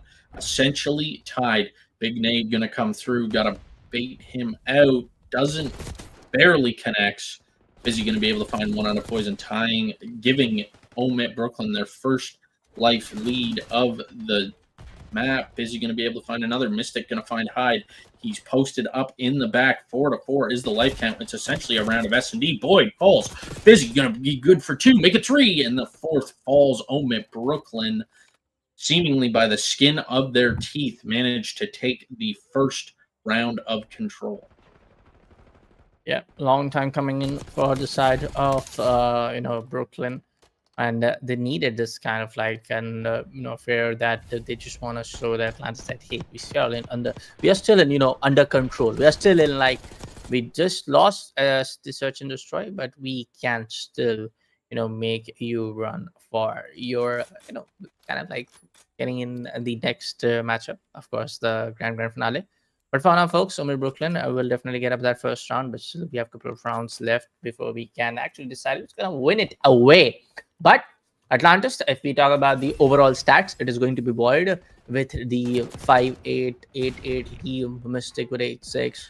Not a lot of frags are coming in from both sides, but to remain on the top, it's going to be Hyde coming in from the side of Brooklyn, who did a lot of interesting frags, nasty ones actually, in the previous control round. For now, we do see a couple of early kills coming off the board. It's going to be 25 for the side of Brooklyn. Make down to 23 now. Back-to-back kills coming in from the side of Mystic and Poison as well, as it makes down to 27 to 23. Yeah, and Mystic spotting that player, not going to be able to find the kill. Hyde almost finds 2, but Lieb's shots are just a little better. Nate trying to sniff this player out of hookah, not able to find him. Lieb just tucked away, taking a little nap. Sovereign spots him, but not able to find the kill. Busy searching, hunting, is going to manage to find him after Lieb finds another. 23-19 is the score. Hyde in the spawn, doing God's work, trying to get out of it. Hyde manages to get out of spawn. He's in that top cap position. No spawn traps set up as of now. However, Poison does get picked up from that hookah area. Big reads here. Is there going to be a gunfight? Boyd is going to win that one on to Hyde. Lieb 12 and 11. A minute and a half left. 20-17 is the life count. Make it 19-17. 18-17 as Sovereign pops a 2-piece. Poison posted up, locking things down on this B site. He gets taken out by Sovereign. Sovereign just doing everything in his power to activate his team. Oh! Big wins at a busy on the Mystic. Didn't see that one coming. Lieb going to be able to find Nate, though. Hyde, however, has made his way into bottom arc. Time to play upset. Time to play spawn the enemy team across the map and get on the point, boys. Poison with big tags, big shots. Not going to be able to find anything, though. Mystic got to go. 2 ticks have been achieved on the... Oh. Now, yeah, 2 ticks were achieved on that B site. Yep. And it's going to be Omit to be on a little bit of control, but we do see in terms of lives remaining, both of them are actually able to keep the other team, the opponent team, on their top of their toes. But for now, it's going to be Shadow Mystic to get that 1 kill. We do see a lot of action happening in. We do see from back end, it's going to be Side of Atlantis to come in and try to regain back the control. And right now, it's going to be, yes, a lot of that untick process going on, and they are slowly and steadily also trying to regain back the control. And it's going to be Omid to be on the winning side, and it's going to be Omid Brooklyn to make the score line look like 2-0. So they are on the map point, I would say, per se, but still, they got one more round to secure it before we can call it off for a match 3 victory going for their side. Yeah, Omit Brooklyn did a great job there of essentially getting on B point for free, not taking any engagements, just hopping on the point, forcing Atlantis to make their move, and they got the 2-stack in. That last tick flies by, and they just won an offensive round with 6 ticks, not to lives. So they are in the driver's seat here for that round 5 defense. Mystic going to get absolutely zapped from across the map. Boyd, good shots. Lieb going to be able to find a couple. Poison going to be able to find another. Nate going to be able to stop the progress at B. However, gets read like a kitty book with that vault push. Poison, absolutely beautiful play out of him. Sovereign going to try and get up into this top catwalk. Not even going to try. Going to fail as Mystic cuts him down. Lieb going to be able to find another. Mystic does fall. Boyd going to be able to find another. Big life lead here for the side of Atlantis.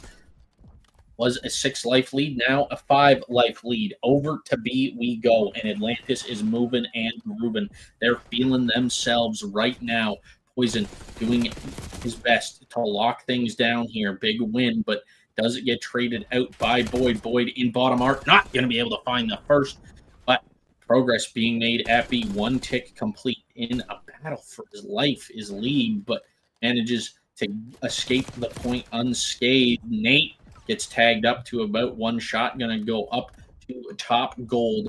Try and do some damage. Busy lurking on this outer palm, looking for any kind of intel. Mystic, however, is in perfect spot to play upset. He's in top art. Manages to find 1. Boyd does fall to Sovereign, but Sovereign gets traded out. Nate also playing upset. Manages to find Poison, but Lieb takes Nate out. Hyde takes Mystic. Busy takes Lieb. Busy takes 2 as Boyd falls to his hands as well. Nate going to get traded by Poison. Sovereign going to be good for 2.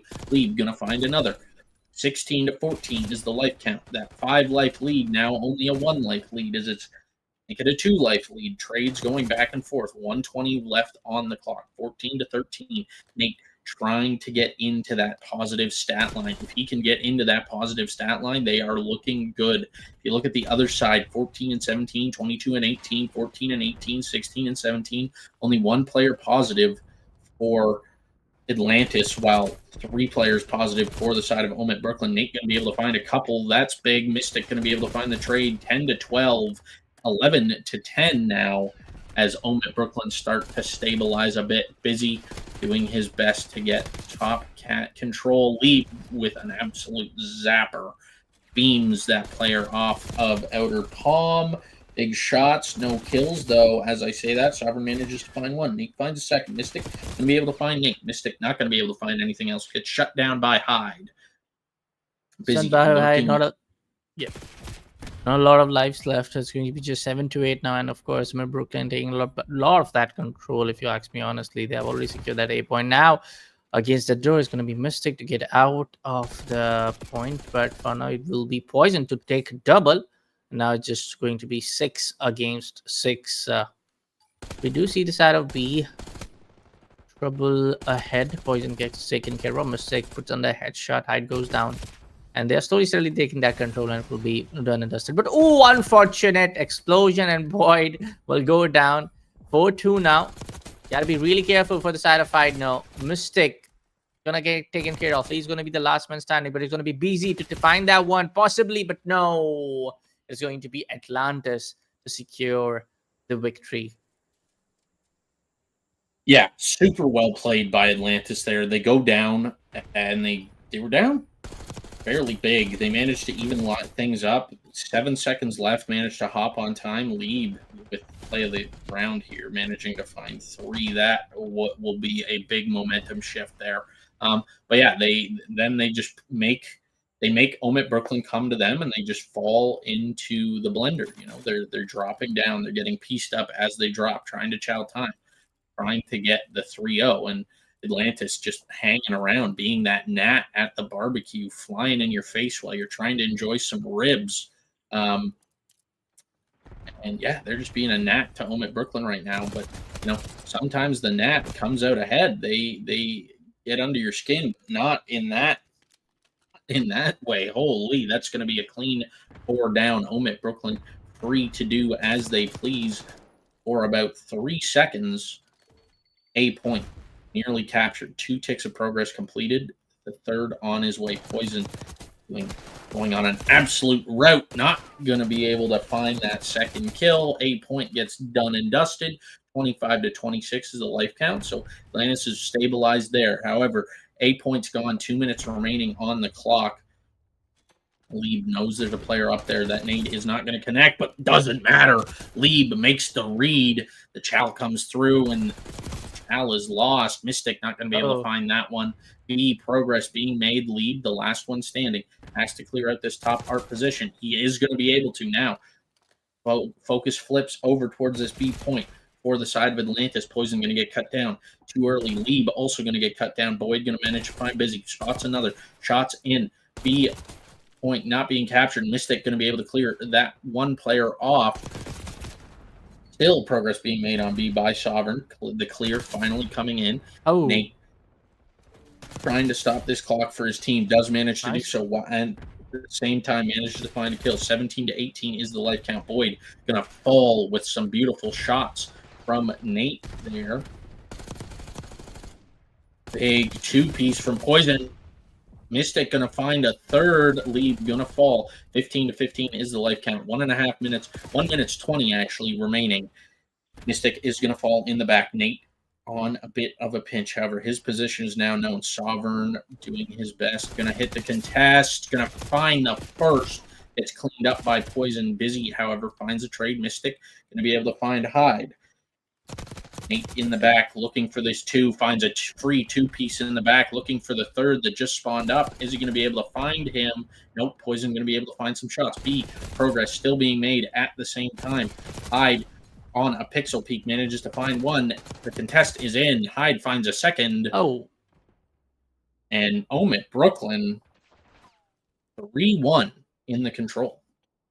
Yeah, finally getting that victory up on that control map, which kind of look like from the starting that they are in that mind zone, that they are in that state of mind that they're here to put up that victory. Final kill looking very supreme. Finally, it was the side of Hyde to secure that double back-to-back kills. But for the side of Atlanta, is going to be Leave to be on the 33 frag. And when you talk about Omer Brooklyn, not a lot of that, 30 or 35 looking like it, but everybody contributed really well compared to what we saw from the side of Atlantis. But also, I would also like to point out that per se that every time around it was the side of Omid, retake the just to take the control, very early control for the side of side A, whether it's be the first round, whether it's be the second, whether it's be the third round. So overall, in terms of the life exchange, yes, it was Omid Brooklyn to sometimes fall short of, but in the end, they were able to just secure and grip that victory upon against the side of Atlantis. But for now, folks, that also makes the overall map score 2-1. So right now they're on that overall map score point, and they can actually make it like a 3-1. Yeah, we're looking at series point here for Omen at Brooklyn. They're looking to close things out in our map 4. It's going to be our hard point, our second hard point. First one didn't look great for Atlantis. They only got 99 points. However, that could have been Omit Brooklyn's map pick. We're going to see. We're going to find out. See if Atlantis is a little more comfortable on our second map. Bullet, I know you got the information. What's the second map? We got the second map is going to be the side of Skyline. Skyline. So Skyline HP. Skyline HP. I have a feeling this is going to be a quick one. Don't get me wrong. This is going to be a quick one. Skyline HP. We have seen a lot of these teams, especially if I'm not wrong, it was the side of Atlantis to actually sweep down the side of New England Baylanders on one of the maps. That was, of course, Skyline up on the first map. But we will see. We'll see how both of the teams perform. But for now, Atlantis definitely need that one map victory if they want to equalize things out, or unless it will be that moment to shut this thing out. But for now, folks, yes, we get that information. The map 4 has started. We'll be jumping down straight into the game.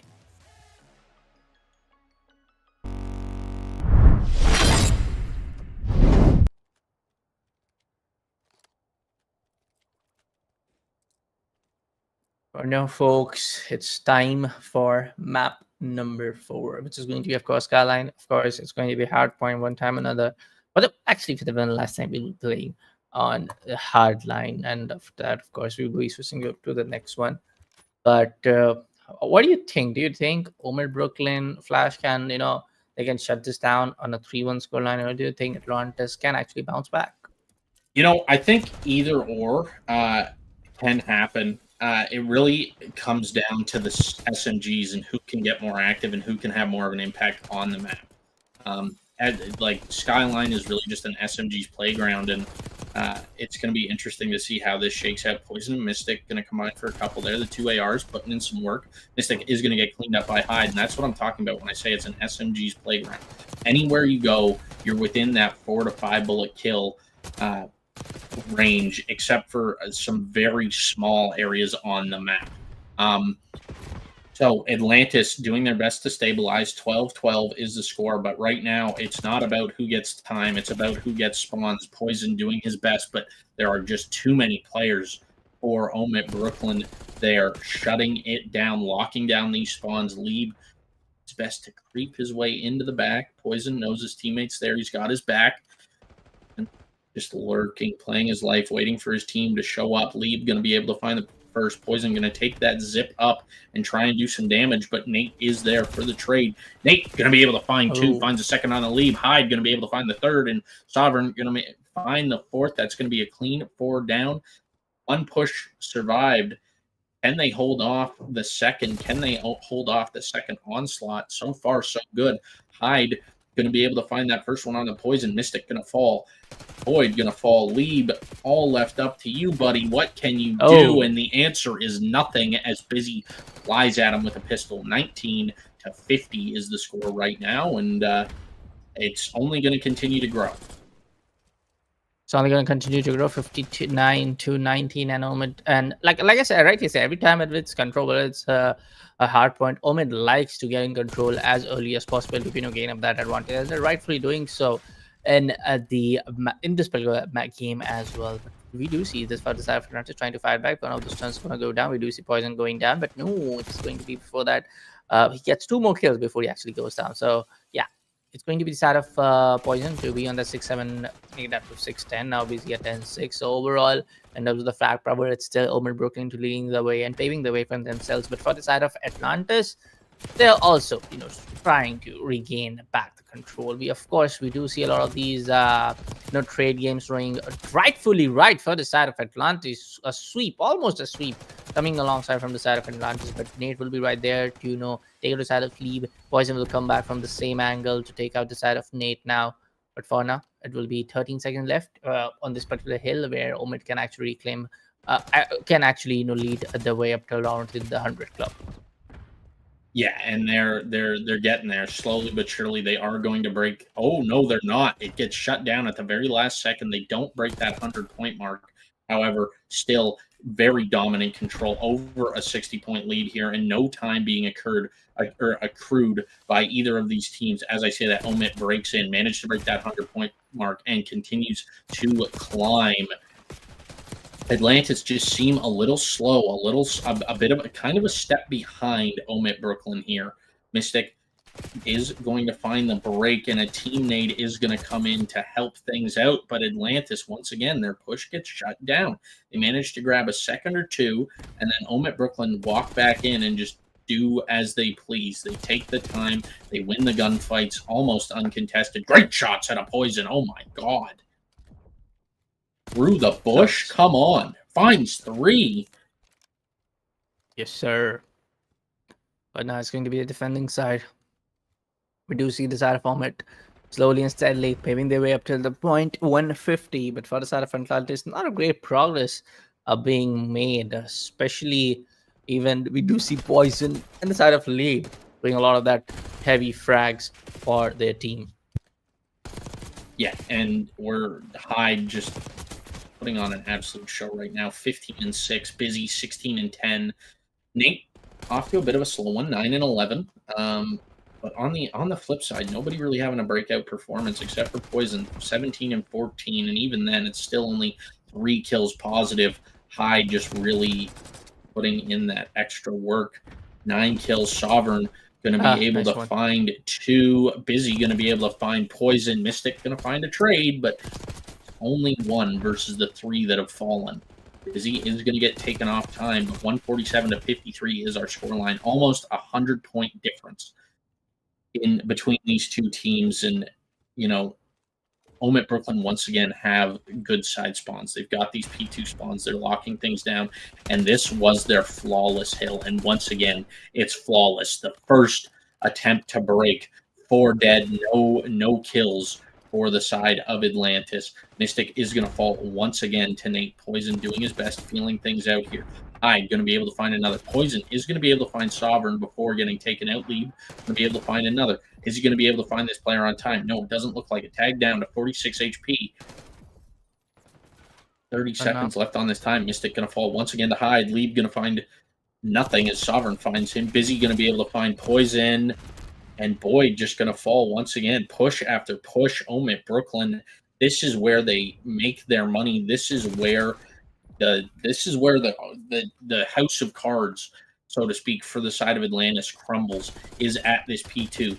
P4 they can kind of contest. P3 they can contest. P1 they can hang around. But P2, that's 2 back-to-back near full 60s for the side of Omit Brooklyn.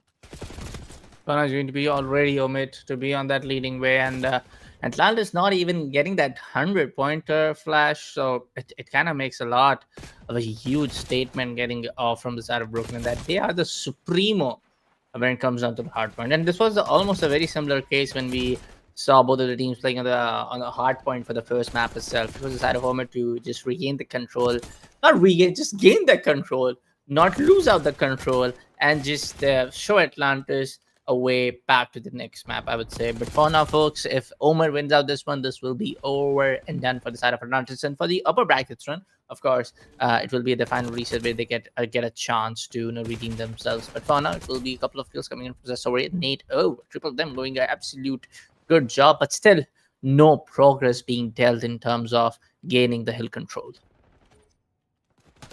Yeah, and like I said, it really comes down to the SMGs. Hyde 21-12 right now. Uh, Oh, if you look at the other side, 20, not a single player positive on the other side. Boyd 10-27. Not the best stat line we've ever seen, and that is going to do it, ladies and gentlemen. Omit Brooklyn 250 to 66 in our map 4, 3-1 in the series. Definitely keep your eye out though, because coming up next we've got Atlantis versus Unreal Nightmare in our losers final, and then the winner of that goes on to play Omit Brooklyn once again. It's definitely going to be interesting. I think it's going to be Atlantis versus Omit, I believe. Um, but we're just going to have to wait and see how that next game plays out.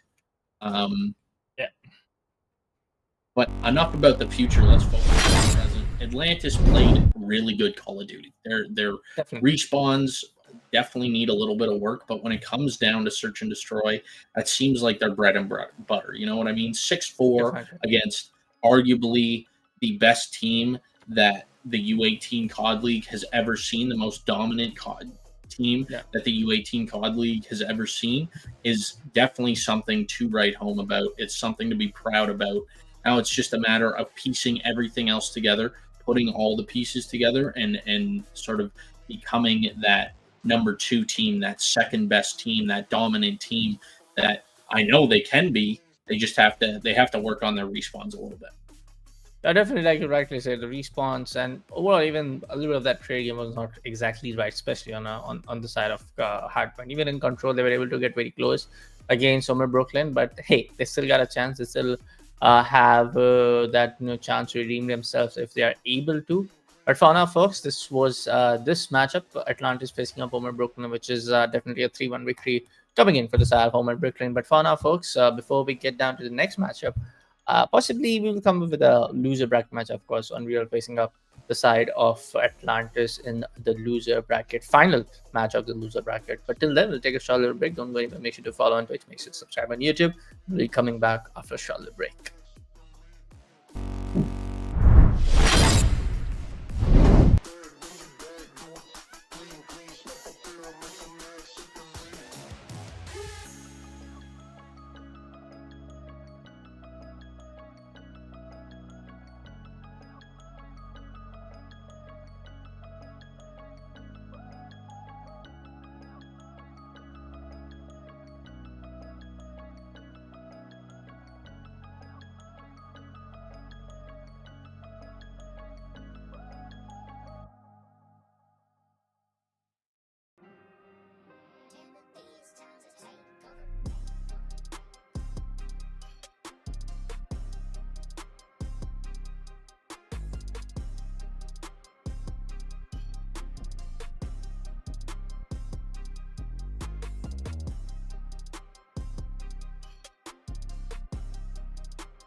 Well, folks, as from we are back after a short little break, and boy, oh boy, it's time for the losers bracket matchup. And of course, I've got to talk about it. It's going to be side of Atlantis facing the side of Unreal Nightmare. Now, we did just saw, Atlantis losing out to U18 in a good old fashion. We're not going to lie, they did gave up their really, really best shot and almost, one of the best search and destroy that we have seen in the upper bracket games. But I got to talk about Unreal Nightmare because yesterday we casted most of the games. We broadcasted most of the games for Unreal Nightmare. They played it really well in their first of the winners bracket matchup. But as soon as they got into the loser bracket games, they have just demolished every other team, whether it's be Galaxy U18, whether it's been Pot of Gold. Against the side of Galaxy U18, the scoreline was 3-1. Against the side of Pot of Gold, the scoreline was 3-0. So they are on that really, really heavy momentum run for themselves. But for the side of Atlantis, Night Flash, it's that one team which can actually can shatter the dreams of an enactment. Don't get me wrong. No, 100%, 100%. We saw Atlantis just tee up against oh my goodness, Omit Brooklyn. Thank you, good lord. We just saw Atlantis tee up against Omit Brooklyn, and it was a match. Their hard points looked a little rough. They managed to get around on control. They got an offense, but still they got a map around on control, and they looked so clean in their S&D. So it's going to be interesting to see how this is going to shake out. See if Atlantis is maybe going to hit that flow state in their respawns or not. But starting things off, we're going to have Webby finding one on to Lieb. Some trades back and forth, but time going in the hands of Unreal Nightmare for the time being. As I say that, Atlantis manages to break into the hill. Poison with a big 2. Mystic going to be able to find one as well. And time still being collected by Atlantis. Every time I say time being collected, it switches because Unreal Nightmare once again in the driver's seat. 15 points accrued so far on this P1. Webby going to fly in. Time contested. Big trades back and forth. Skill going to be able to find 2. Lieb, however, going to find 2 of his own. Dark going to be able to find Boyd. Super looking for this rotation into this office. Hill does manage to escape with his life. 31 HP. Healing up in the backline. Trying to flip spawns. Trying to put in the work. Spawns have managed to be secured by Unreal Nightmare. Webby with a beautiful 2-piece. Webby not going to be able to find that one. Mystic and Poison find a couple. Poison gets traded out. Dark managing to find 2 in Poison and Lieb. Mystic going to be able to find Dark. Super still looking for these players in the back.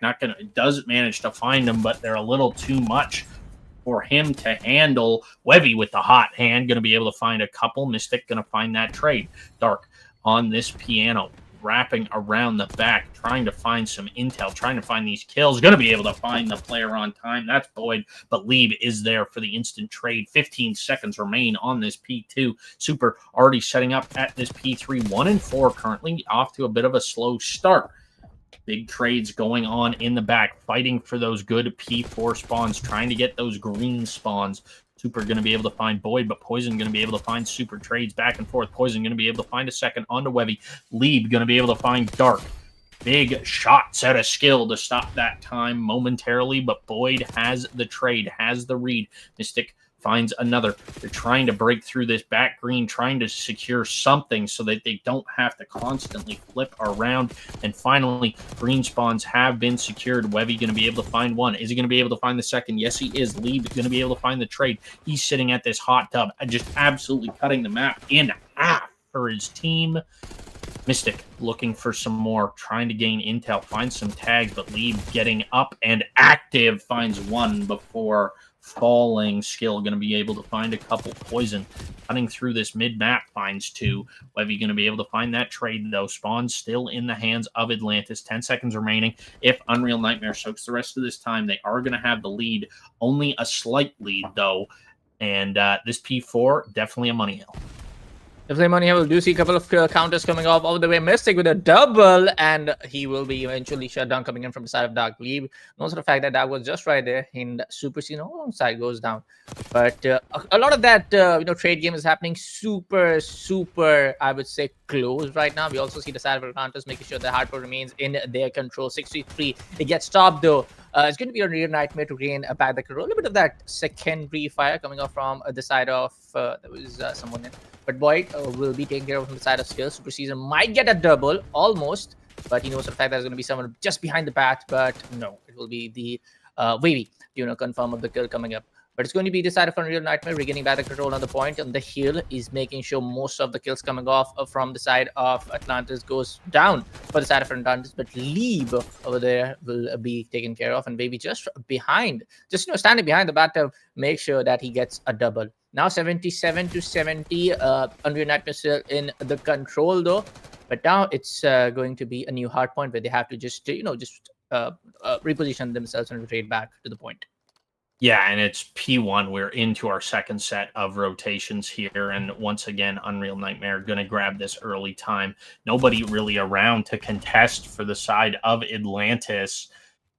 No kills on the board for Atlantis. As I say, that Boyd manages to find one, looking for that player to chow off time, but that's not going to happen. They're trying to secure these P2 spawns, but also clear them off of P1. Leeb, oh my goodness, thought he had that one in the bag, but the bag escaped him. Could you say he's a bag chaser? Super Season looking for these cutoff kills. Is going to be able to find one. Gets tagged up to 72 HP. Gets out with his life. Lead going to be able to find one as well. Super with some tags. Dark going to be able to find that kill though. Dark does get traded out. 5 seconds remaining on this P1. P2 is where the focus is. Poison with some big tags. Not going to be able to find that one. Super is good for it. Super does get cleaned up by Mystic though. Webby manages to clean up Mystic and Boyd, the last player standing for the side of Atlantis, at least in the back anyways, trying to flip these spawns out. But Boyd gets cleaned up. Leeb gets cleaned up. Poison, third man in, manages to find one. Mystic finds another. That could be spawns.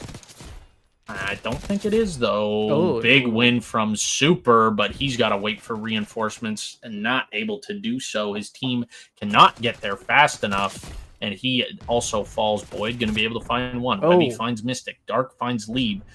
Dark in the back, trying to play spoiler. Big hop up from the piano. That's going to clear out time. And their lead once again continues to grow. 140 to 85. Trades back and forth. Bit of a team kill action there from Unreal Nightmare. 2 players down. P3 about to pop. Boyd doing God's work. Clears out Pool. Big win from Boyd, finding 2, and initial is going to go the way of Atlantis. They can tie it up off this hill. It's a matter of if they want it bad enough. Look at it, Unreal Nightmare already super stoked. The way he comes up with the SMG, he's just going bonkers. Dude, 25 to 16 is a really good score when it comes down in a matchup like this, and it has to be one of the best hard points, I would say. Not gonna lie, Flash. Both of the teams are just giving away just going all in for most of the damage that they can done to each other. But Funnel Super Season will be able to take care of one. He knows for a fact that someone's gonna come up behind. Dark's gonna go for the flank, and he gets double. And it will be decided for Unreal Nightmare to regain the control back on the hard point. Atlantis with a 103. They know for a fact that we can slowly, steadily regain the control back to the next hard point. But for now, it will be Unreal Nightmare to lead onto the way for almost more than 50 points. Though it's better to, flush out the entire team and at least get that clean sweep if you can going on. But a lot of that fight is happening upon, specifically on the first floor compared to what we have seen in the earlier stages of the game. Still, it's going to be decided where the new hard point has been spawned for now. It might be a double. It will be not. The side of Mystic to go down. He actually got the double though. Poison takes to the side of Dark. Super Season making sure nobody's on the first floor. Now gonna drop down. Maybe yes, he can actually go in for a surprise flank. He gets one possible communication and has been done. Going back to the top floor, going back to the first floor. But eventually Super Season will get that one more kill over there. Yeah, and it's just trades back and forth right now. But Atlantis doing a great job of locking this time down. They have opted for the double stack. One guy on the toilet, the other one behind the bathtub. It's never thought I'd say those words, casting, in my life, but here we are. Mystic is just going to lock down this mid area, look for exit kills. Boyd does get tagged up down to about 40 HP. Big win out of skill. Going to be able to find Leeb on P1. Boyd rotating back towards P2. Spots that player. Is he going to be able to find the kill? No, he's not. Skill is good for it. Mystic trying to lock this down, gets picked up by Webby, shot in the back on that mid pillar. Poison running it down, trying to find these shots onto the player on time. Not going to be able to find that kill. Webby going to be able to find Boyd. Lieb also going to fall to the hands of Skill. The 200-point mark has been achieved by the side of Unreal Nightmare. However, Atlantis not as far behind as we've seen them in the past couple of games, so they definitely could bounce back. If they so call this time, they're just going to be 40 points behind. It's going to be interesting to see if they're able to do it. Super playing his life in the bottom of that elevator.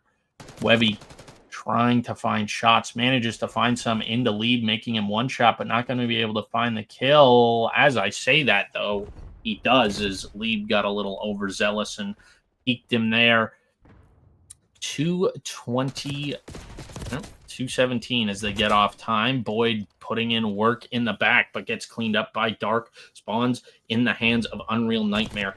Lieb has to go, and he's got to go quick. Manages to take that player off time. Poison going to be able to find the player on piano. Lieb going to be able to find Skill as well. That's going to be 4 dead for Unreal Nightmare. Atlantis locking down this time. They're going to be nearly able to tie things up here. Just 11-point difference if they soak the rest of this time. Lieb find a big 2. Boyd finds another.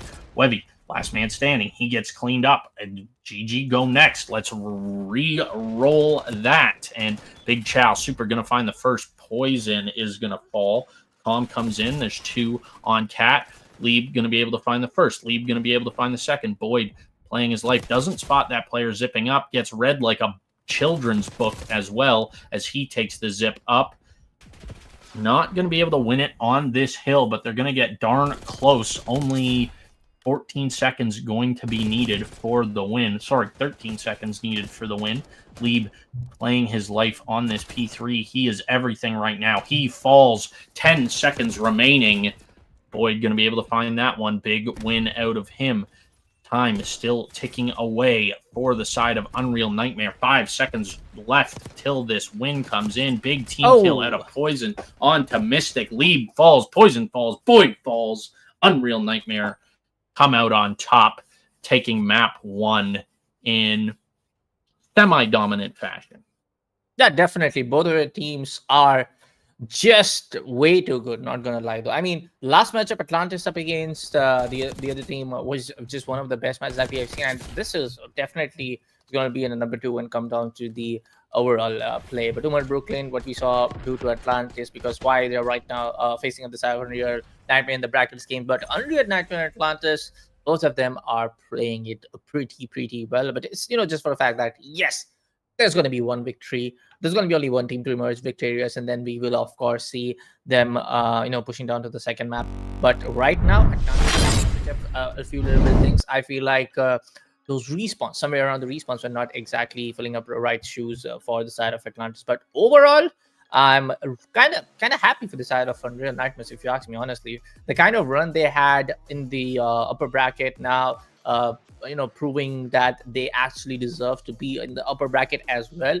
Shut down Galaxy U18 3-1, Unreal in a 3-0. That was a very clean sweep that we saw. And now, fighting off against a team like Atlantis, who actually give Omer Brooklyn run for their money, is a pretty good way to start off. But yes, this was just the first map. We have to just wait, and watch what exactly Atlantis can do to the future maps that are coming really shortly.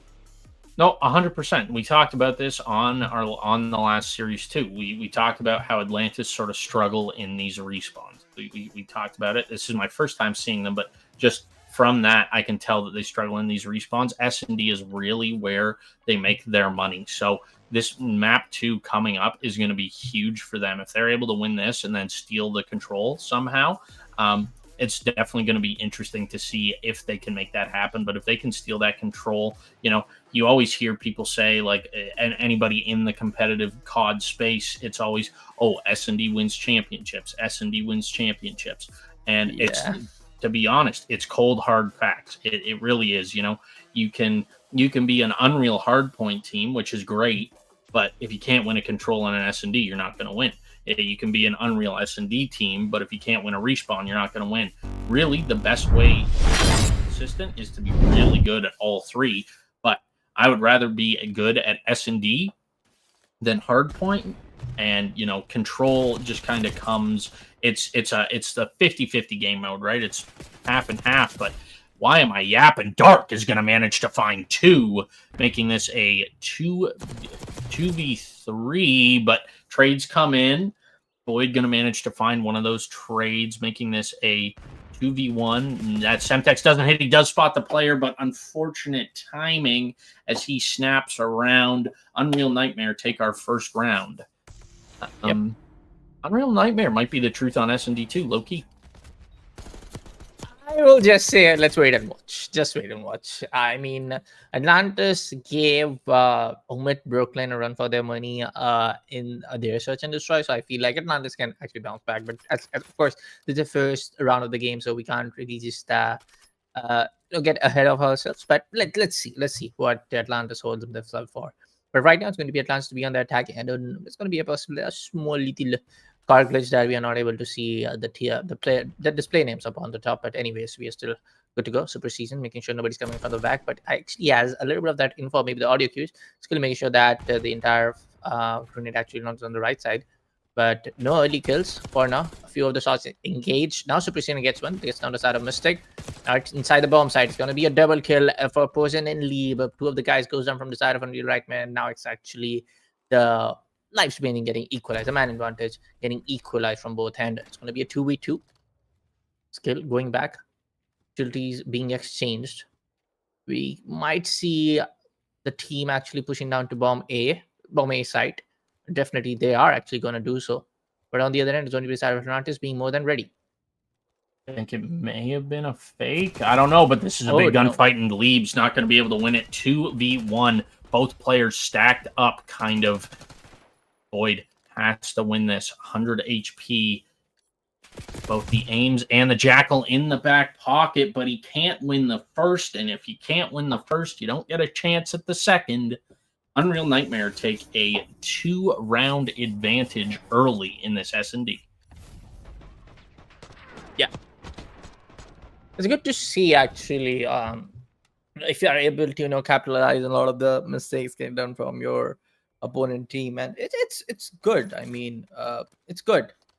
But overall, I would still say, maybe I'm just being a little bit too optimistic for the side of Atlantis because they actually won their last search and destroy game. But let's see. 2-0 is the score. Lansky has a bomb, and we do see the side of Unreal right now, and they're attacking. They're rushing down towards site B, actually, as we can see, and the other team is already on the site A.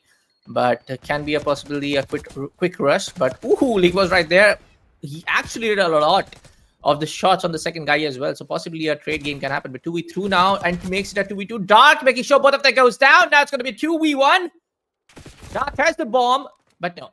Eventually, it will definitely go towards the side of Unreal Nightmare. Now, actually, Flash, I'm with you. From what you said in the first round. About Unreal Nightmare being the truth on S&D? Yes. No pun intended. But yeah, no, Dark just went absolutely. He hit his flow state right there. He managed to find. I'm that may have been an ace. If not, he definitely found 3 in that round. Let me see. Yep, that was an ace from Dark. Tippable. GG's. But yeah, no, played that super duper well. Atlantis isn't really doing anything wrong. They're just losing gunfights. That's really all it comes down to. They're making the reads. They're making the right calls. They're just, unfortunately, the gunny on Unreal Nightmare is just a little hotter right now. And we're just seeing that. It could be a little bit of fatigue. Playing 2 series back-to-back does take a toll on you. Yeah, definitely. Where Unreal Nightmare has sort of had that time to sit and relax. But Wevy is going to find the first onto Poison, gets tagged up from that nade. Mystic is going to spot this player on the orange dumpster, finds the tags, not going to be able to find the kill, though. 3v4. Make that a 2v4 as Wevy is living in the burger shop. Call him Danny Burgers because he is just in there eating. Mystic looking for his first of the game. Can he make a 1v4? Is it possible? Definitely. Is it probable? No, but his chances just got a whole lot higher as it's a 1v3. Make it a 1v2. Mystic running it down. Hits the little fake. He is getting pinched, though. Does manage to get out. Don't think he was spotted either. This is going to be big. Wraps back through, manages to find the third. Nice. Almost found the fourth. Mystic almost did the unthinkable. But Unreal 4-0. Nightmare clutch up in the end, finding the last remaining player that was picking them apart, Super Season with the ice, and take a 4-0 lead in this search and destroy.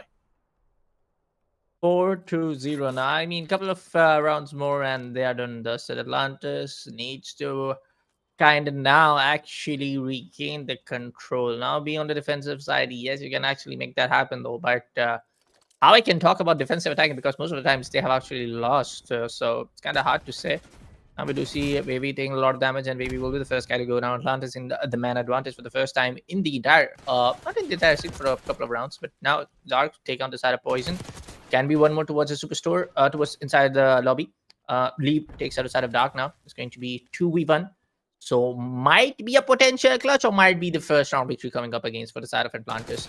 Saw one and get exchanged. There we go. Atlantis finally getting that first round victory in the search and destroy. But again, it's a long way. It's a long road from here now. You gotta get 3 more rounds back to back if you want to shut down the side of Unreal Nightmare. Which is 100%.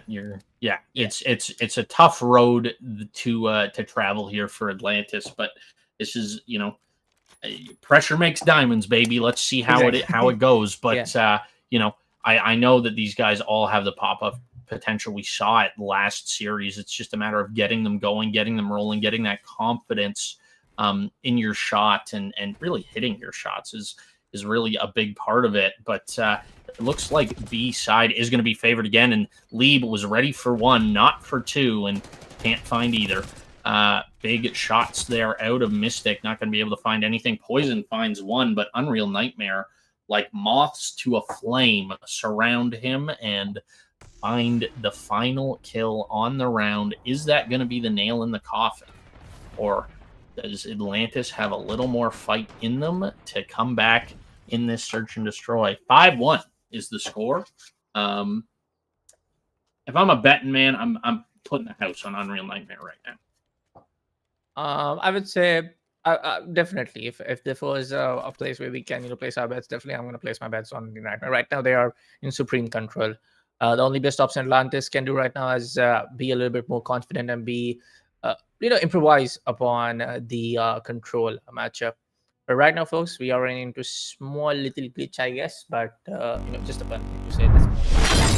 We'll be coming back to the caster screens and until these things can get fixed. But overall, I was not expecting Atlantis to actually perform like that. I was expecting, both of them go head to head, both of them actually chase down and keep each other at the peak of their toes. But right now, it's unreal. On the all fronts, being that control, whether it's respawn, whether it's setting up the spawn traps, whether it be just flushing out the entire team. So overall, it's good to see Unreal perform in this way, but for the side of Atlantis, a little bit of that disappointment. Yeah, and if I had to guess, I'd say there's a controller issue right now. That's why the pause is in effect right now. That's why the game ended. So it may be on the side of Atlantis, and that could explain some things. But really, who knows? It's all up in the air. It could also just be they could be trying to ice Unreal right now and sort of slow them down a little bit. But we're gonna have to wait. Actually, never mind. No, we're not. We're loading in. 5-1 is the current score. Ignore the double zeros up top. Yeah. Unreal Nightmare is on map point, trying to take a 2-0 lead in the series, and finally, we're going to see an A hit from them here. Big tags out of Boyd, finding some shots into all those players. Mystic going to find the opener on to Skill. Not going to be able to find anything else. Got a little overzealous there with the Chow. Boyd locking things down. He's about to have a player run into him, and Boyd's going to fall, but Lieb's going to be there for the trade on to Dark.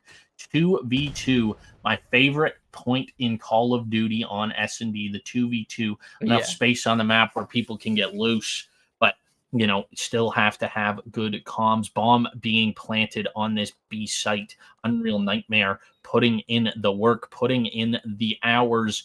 the manpower, is it going to pay off? Lieb busting open that door. That audio cue was definitely heard. His position is known. However, Wevy's is also known. Lieb taking an ungodly amount of time to hit this route. However, nobody reads that he's there. Spots one. The stun comes out. It's going to settle his bag in Unreal Nightmare. Nice one. Clutch up. Taking us to our third map and possibly our final map of this series. Yes, sir. I mean, at this point of time, for the side of Atlantis, definitely Unreal is being a true nightmare to them. They gotta think something. They gotta do something. Or I feel, maybe for the side of Atlantis, back to back, playing series, definitely the exhaustion has definitely hit on them. That could be the one case. It can be a little bit exhausting to play back to back best of fives and one after another. But also there's one thing that maybe they are a little bit unconfident. It kind of shows inside the game. I feel that in a way as a Call of Duty player as well.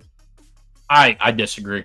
I completely disagree. I don't think they're playing scared at all. I think they're playing confident. I think they're losing 50-50 gunfights, and like we said, exhaustion could be kicking in. It's tough to play back-to-back series, and especially even if they win this one, it becomes back-to-back-to-back, right? So that exhaustion really starts to kick in, where Omit Brooklyn right now get to kind of sit back, relax, maybe shoot some bots, keep their hands warm, but not be totally locked in. Where and Unreal Nightmare got to do the same thing, where Atlantis, they've been locked in for the last hour, and they're still going. So it's definitely going to be interesting to see how this map 3 shakes out. Control, maybe it can be their swing game mode. The reverse sweep could come into effect. It all starts with 1.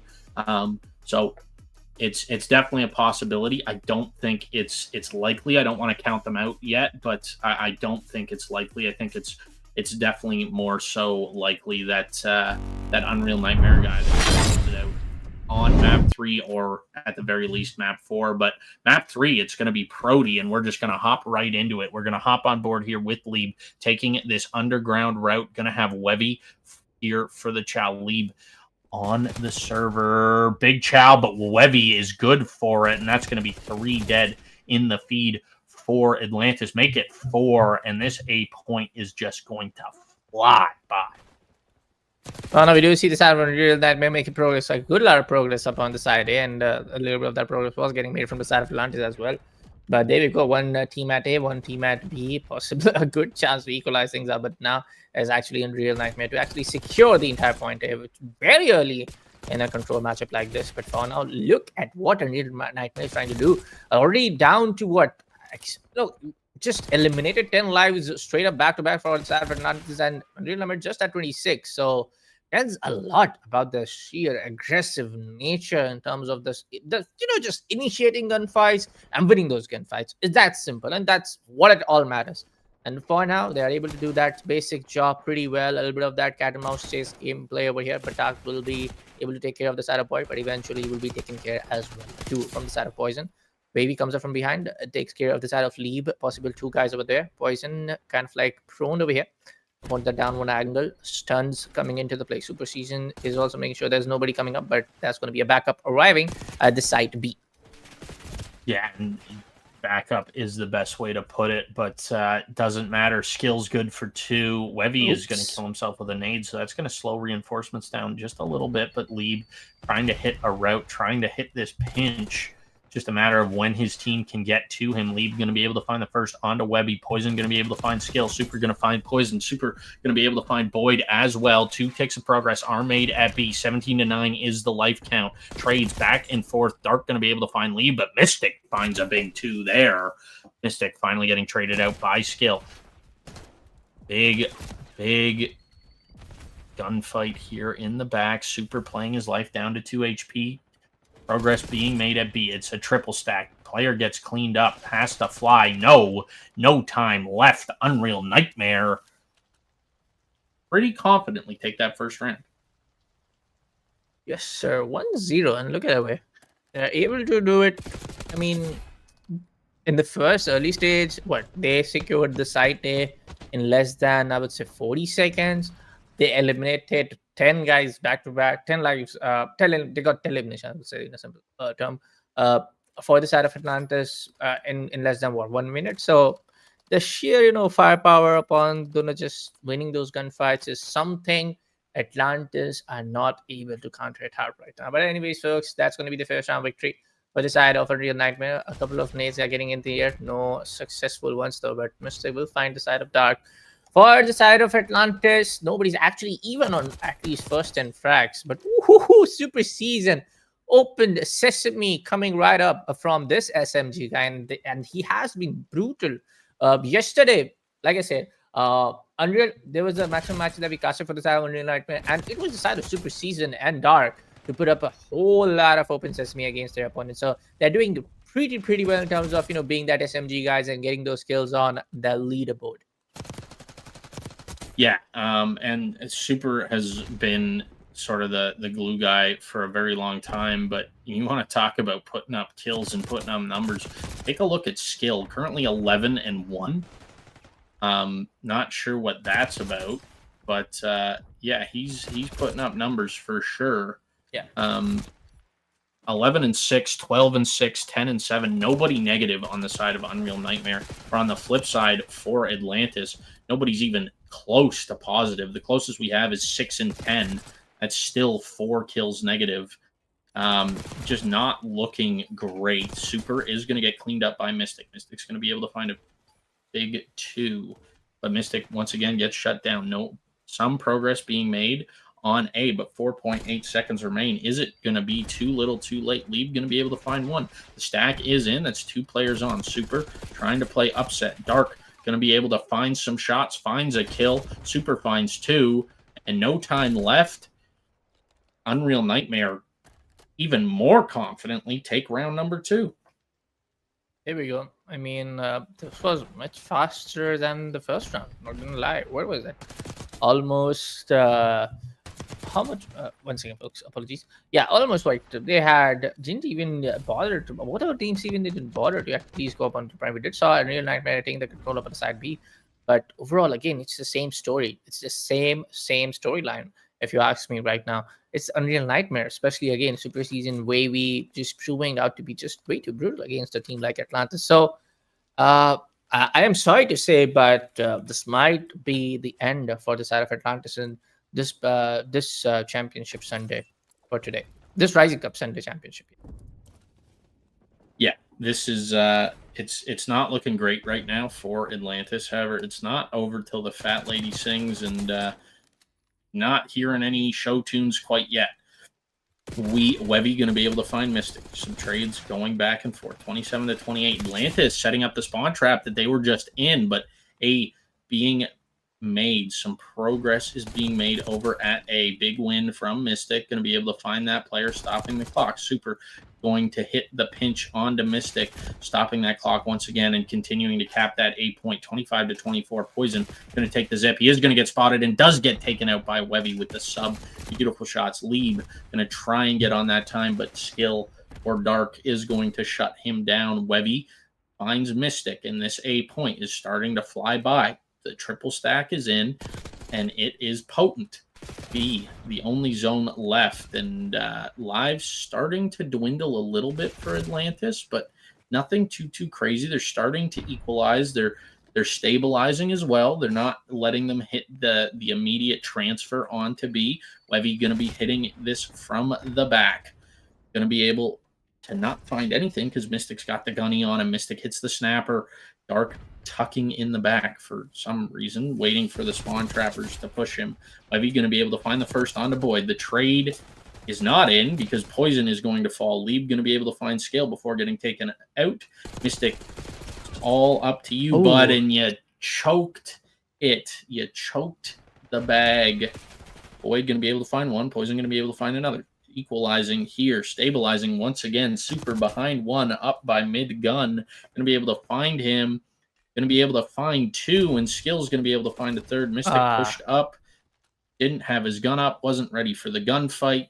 That's unfortunate. B, progress being made. The double stack is not in quite yet. It's about to be, though. Mystic has to fly. Has to find this kill. Not able to. Super going to be able to find that one. Boyd is going to be able to find Dark. Trades back and forth skill is going to be able to find 2.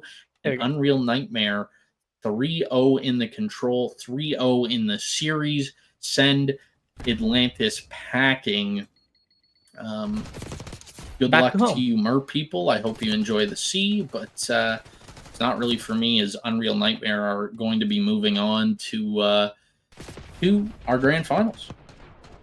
Sir, and long time coming probably for the side of Unreal Nightmare. They played it pretty well. Talking about the entire run. The only reason, folks, I know a lot of people would be thinking, why I'm talking so much about Unreal Nightmare, because due to some issues for the matches on the previous day broadcast, we were casting most of the matches where Unreal Nightmare was playing, so I kind of know what exactly went on. They played really well against the team as Slay, and Slay went down to face the side of Chaos. They got eliminated in the match number 12 against Homer Brooklyn, so they are getting their rematch actually against the side of Homer Brooklyn in the final. So it can be anyone's games, but Unreal Nightmare, what a huge one! What a great storyline to actually regain back the control and get a slot back against the team who defeated them in the upper brackets. Yeah, it's they're playing really, really well, and I don't know if it's going to be enough to take out Omit Brooklyn. That's my only thing. Omit Brooklyn is in all essences of the word and the term, a god squad. They have been running the U18 league, all of Black Ops 6, and I really don't see that ending anytime soon. I hope it does. Not that I'm praying on their downfall, but it would be nice to see somebody else win. But they have been so good for so long, and it's looking like an insurmountable task right now for the side of Unreal Nightmare. Well, I would say, like you rightly say, Oman Brooklyn is that one god squad, but again, as the story goes by, David did defeated Goliath the other day. So maybe it can be that one play that Unreal Nightmare can pull it off, but again, it can be anyone's game. But I guess for now, folks, that was that. We'll take a short little break and we'll be coming back with our next matchup pretty soon. So don't go anywhere. If you're watching on Twitch, make sure to follow on the U18 Twitch channel. And if you're watching on Twitch, make sure to follow. And if you're watching on YouTube, make sure to subscribe. And if you're watching on Twitch, make sure to hit that follow button. We'll be coming up with a short little break.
Welcome back, ladies and gentlemen. Championship Sunday of the first Season 7 U18 COD League Cup.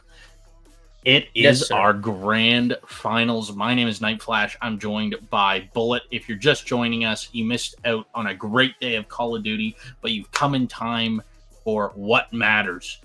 Unreal Nightmare, Omit Brooklyn. Two titans in the under-18 COD scene come to head-to-head in one, maybe two best of fives if we get to see that bracket reset. You know what? I am so pumped for this series to get underway. I don't know what else I can say. Same here, man. But let me remind you, folks, is going to be playing that reset finale system, and let me just tell you quickly what is going to be about. Because Omid Brooklyn hasn't lost any match up in the upper bracket, so if Unreal Nightmare wins up the first series, they have to defeat them for the second time. So it means that Omid Brooklyn has actually a chance to redeem themselves if they are not able to win up the first series. Yeah, that's very true. It's a very good point. It's essentially it's giving everybody a fair shake. Everybody, you can make that loser bracket run. So because Omit Brooklyn hasn't lost, their losers bracket is a second series in the grand finals. That's the best way to explain it. It just resets the bracket. They play another best of 5. But without further ado, we're gonna hop on board here. We're gonna hop in game, and it's looking like another Skyline HP.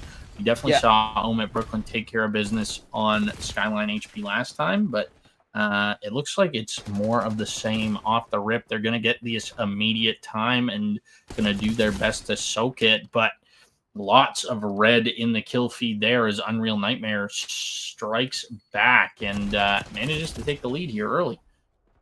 Yeah, for the couple of kills, yes, we do see the side of almost stopping the control up onto the hardpoint coming up from the side of Unreal Nightmare. A couple of kills upon this happening on this first floor action as well.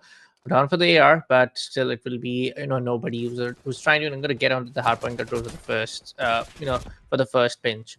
For the time being, we do see the contested play coming off from both sides. It's going to be Dark to coming up from the eastern angle, and Busy will be right there up onto the hard point. But a little bit of Omit, a little bit of Unreal Nightmare, and most of the action is definitely going on to pave the way that both our teams want every opponent to just flush out each other before they step onto that hard point. Now Unreal Nightmare, as the hard point gets changed for the time being, they will be able to take the control of the hill per second. But now Nate will come up, takes out that guy who was standing right there up on the control, and which will be, of course, the side of Busy to take down the side of Dark. On the hallway, Hyde has a chance, and of course with the SMG, when you have that pre-fire angle up ready, you definitely get that kill by every means necessary. Omit in the control right now, and they're making sure they stay the same for the longer duration. Yeah, and Omit fighting back from a bit of a disparity here. So the lead is not going to be what it could have been, but the lead is there, and it's going to be present. And Hyde is quick to get to this P4, trying to put in this work, trying to take out this player top bed, but Dark manages to get the better of Hyde, and it's not even P4 yet. My bad. It's P3, and looks like Unreal Nightmare are here, and they're here to stay. 3 stacked on the hill. Hyde going to be able to find one, sitting at 7 and 7. Trying to clear out this player at back green. Not going to be able to now. Everybody from Unreal Nightmare knows exactly where they're coming from, but it doesn't matter as 4 drop in the feed, and Omit Brooklyn take control of this P3. And finally, when we talk about that, that just is a flush sweep coming up on that one particular team, and it will be, of course, the side of Brooklyn to do the same against Unreal Nightmare. 73-43 now. It does look like Omit are being that just team who has defeated Unreal Nightmare in the upper bracket previously. So let me remind you, folks, if you don't know, if you're tuning in for the first time, it was the map number 12. Omit Brooklyn faced up Unreal Nightmare in the second match of the upper brackets, and Unreal Nightmare was just only able to secure that one map. If I'm not wrong, it was the Search and Destroy. But yeah, we can call it this the vengeance game. We can call it that revenge game from the side of Unreal Nightmare, and they're trying their little best, getting those control, getting those frag, the trade frag being done right from their side. But right now, it will be Omen. It will be Omen Brooklyn to secure the first 100 points upon the hard point for this particular first map. Yeah, and Omit Brooklyn is so good at playing the trade game and almost being suffocating around the hill, and that's exactly what they're doing. Unreal Nightmare will find one on time and manage to break it for a second, but then 3 players of Omit Brooklyn will surround the point, but bang you out, and then just take control right back, and that's where these massive leads come from. They are doing such a good job of playing the trade and sort of staying on top of rotations, and they're just doing a great job all around the map of playing a really good, clean, tight hard point here.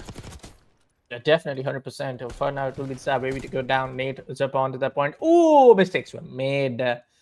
Nonetheless, it will be all okay if they're able to regain the control back right now. With it seems for the fact that Unreal Nightmare is giving their level best, as we do see Hyde 17 to 11, one of the highest frags in the lobby right now. So Rain are doing almost the same, 15 to 11. But the other 2 guys also need to be on the support play if they're playing with that AR. But for now, we decide for Hyde to get that one. It gets the Nate, will be able to play down the side of Wavy. It's going to be side of Omit again. We'll go back on the point and remain alive for the most time on the hill, onto the pool area. So we're in, will be taken care of. But Super Season will be right there present to confirm the second kill was the Hyde. We're trying to cover up from the flank. In the meanwhile, but for now, it will be Unreal Nightmare to go back to the hard point, but not a lot of seconds left as the next hill will be changed. Up onto that new hard point right there in the gym area, we do see Babies already there, and Unreal Nightmare trying their level best to at least reach 100 point club as soon as they can. Yeah, and it looks like they are going to do it. Hyde tucked away in this bottom area, going to be able to find his teammates trade, but quickly gets dispatched himself. Nate going to try fake out taking the zip up, but is he going to get found out? Yes, he is. He gets cleaned up, and Unreal Nightmare broken that 100-point mark, cutting this lead massively on this P2. Now, all eyes start to fall onto P3. One more chow out of Omit, and only one player able to win their gunfights. Unreal Nightmare, the first to get to this P3, yet to pop, but Hyde brought down to 1 shot on that mid pillar, does get cleaned up. There's going to be 2 kills in the feed for the side of Omit Brooklyn, but once again, Unreal Nightmare in the driver's seat right now. They are taking it to Omit, saying, hey, you're not the only powerhouse in town, and they are doing a great job at stabilizing and keeping this competitive. Great shots there. That's going to be 3 dead. However, make it 4, and Omit Brooklyn find a way to bring it back. 160 to 136 is the score, and Omit Brooklyn nice, just getting so much closer to that win. At this rate, they're going to be able to win it off of this P4 if they soak the rest of this time. It's just a matter of if they're able to get that full 60 or not.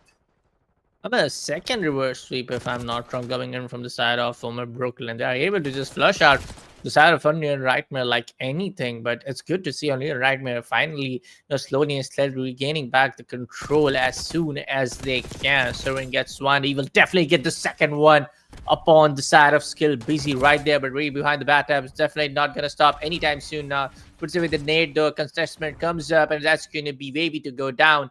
And now it's going to be Omit Brooklyn to regain the back control in the hard point. 40 seconds left for this particular hill to go down. But, oh boy, look at Nate. Look at everybody from the side of Brooklyn. They're just not giving up anytime soon. And now they are now able to reach down to the 200 point. And it will be a little bit of that trouble period, which is going to arrive pretty soon for the side of Unreal Nightmare. Just 40 points away to secure the victory on the first map. And Unreal Nightmare needs to do a lot of heavy lifting for themselves and need to act as a cohesive unit. Don't get me wrong, they're playing it really well, but on how Brooklyn are able to get back-to-back 3 kills, back-to-back 4, able to sweep down the entire team, this tells a lot that Omer Brooklyn knows them for a fact that they have defeated him for the first time in the second matchup in their own winner bracket run, and they are here to do it again in the grand finale of this cup right here.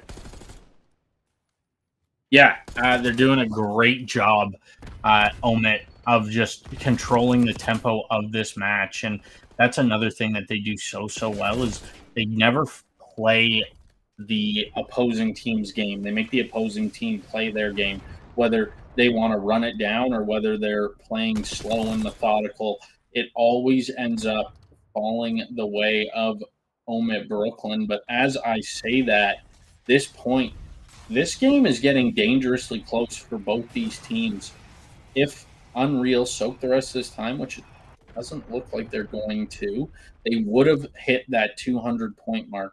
Omit, however, at P2, setting up Webby, trying to be the thorn in their side, not let them get comfortable. Don't let them sit on their laurels now. Webby with an absolute beam. Sovereign is going to be there for the trade. However, Unreal Nightmare, the damage has been done. They're in the back, managing to find one. Not going to be able to find the second time. Going the way of Unreal Nightmare. 45 seconds remain on this hard point, and trades going back and forth. Oh boy.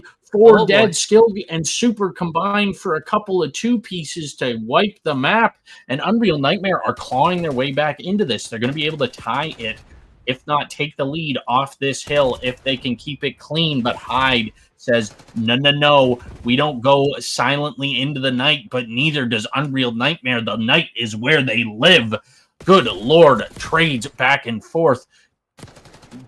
Time continues to stay red, so close to a tie game. Ladies and gentlemen, we have a game on our hands. Boy. Big two at a super. Is he going to be able to find the third? Yes, he is with the pistol swap. One player left. It's going to be Sovereign. That's going to be an absolutely massive series of kills for Unreal Nightmare. Nice. Omit Brooklyn, time is starting to run out. The script has been flipped. They are on the back foot for the first time in this series, in this tournament, on the back foot.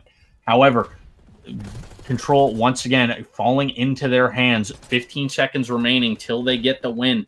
All this time going uncontested, but there it is, the break that was needed. Unreal Nightmare clawing back into this. This is a nail biter. 236 to 236. Boy. Unreal Nightmare continue to climb. 12 seconds needed for the win. 14 for the side of Omit. At this point, Unreal Nightmare should start to rotate because Omit can't win here. 5 seconds needed. 4, 3. Oh, and Omit with the perfect break at the perfect time. Unreal Nightmare, you got to go, and you got to go quick. 8 seconds needed for the win. He said needed for the win. There you go. Omit can do this. It's 247. We don't see any of the players coming in from the side of United. It's going to be that one stun contestant right there. Back to the control. And Omit Brooklyn, don't get me wrong, it was almost the side of Unreal Nightmare by just 3 points. It is going to be on the favor of Omit and Brooklyn. What a banger opening that we have seen for the finale matchup up right here. Omit Brooklyn facing up the side of Unreal Nightmare. Boy, oh boy, this has to be one of the closest game that we have seen in this cup, Flash. Look at the kills, man. 35 to 30 Hyde, Nate 33 to 30. From the side of Unreal Nightmare, 34 to 32 coming in from the side of Ski. I mean, Kill was going crazy from the side of Unreal Nightmare. But again, the reverse sweeps coming in from the side of Unreal Nightmare was also crazy. We have seen them 3 or at least actually 4 times that they were able to just completely wipe out Unreal Nightmare back to back on this hard point. But just 3 points right there for the side of Omit Brooklyn. Just unfortunate for the side of Unreal Nightmare, honestly. No, 100%. Unreal Nightmare, that was theirs to win. If they had sent at least two new at that point, it could have been game. They could have gotten the kills. Instead, they get broken on P3, P4 pops, and nobody's around to get the time for them. And Omit Brooklyn walks right in and gets that 8 seconds that they needed. Coming up next, map 2, it's going to be the Search and Destroy. We saw Unreal Nightmare be dominant against Atlantis. Atlantis? Yeah. Unreal Nightmare against the side of Omit Brooklyn. No, but who did they play last? Atlantis, right? Yeah, Atlantis. Yeah. 3-0. Okay, so we saw Atlantis beat Omit Brooklyn in S&D. We saw Unreal Nightmare beat Atlantis in S&D. Now, is Unreal Nightmare up to the task of taking down Omit Brooklyn in S&D? We are going to find out after this quick break. See you then. Sure.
Hey, folks, welcome back.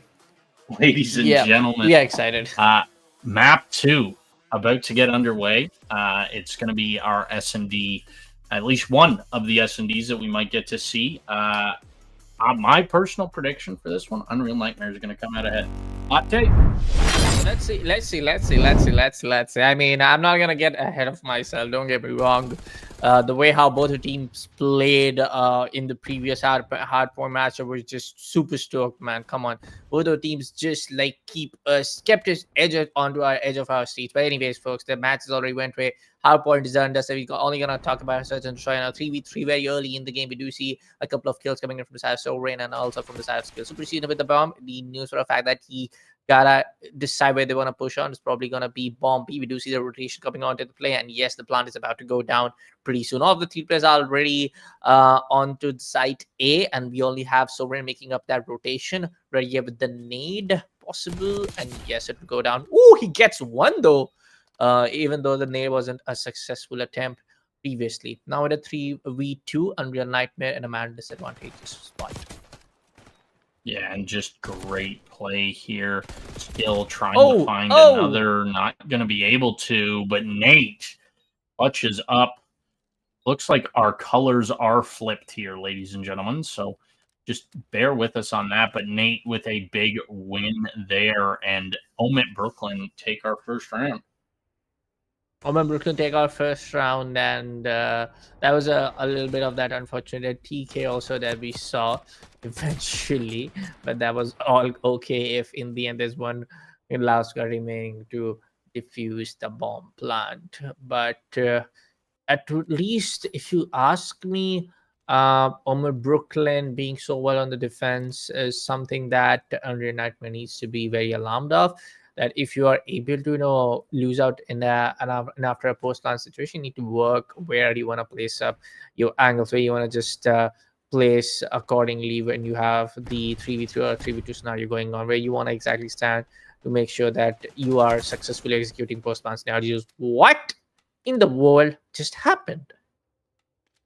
Okay, that was in a matter of few seconds, it was Brooklyn to eliminate everybody from the side of Unreal Nightmare. That was that.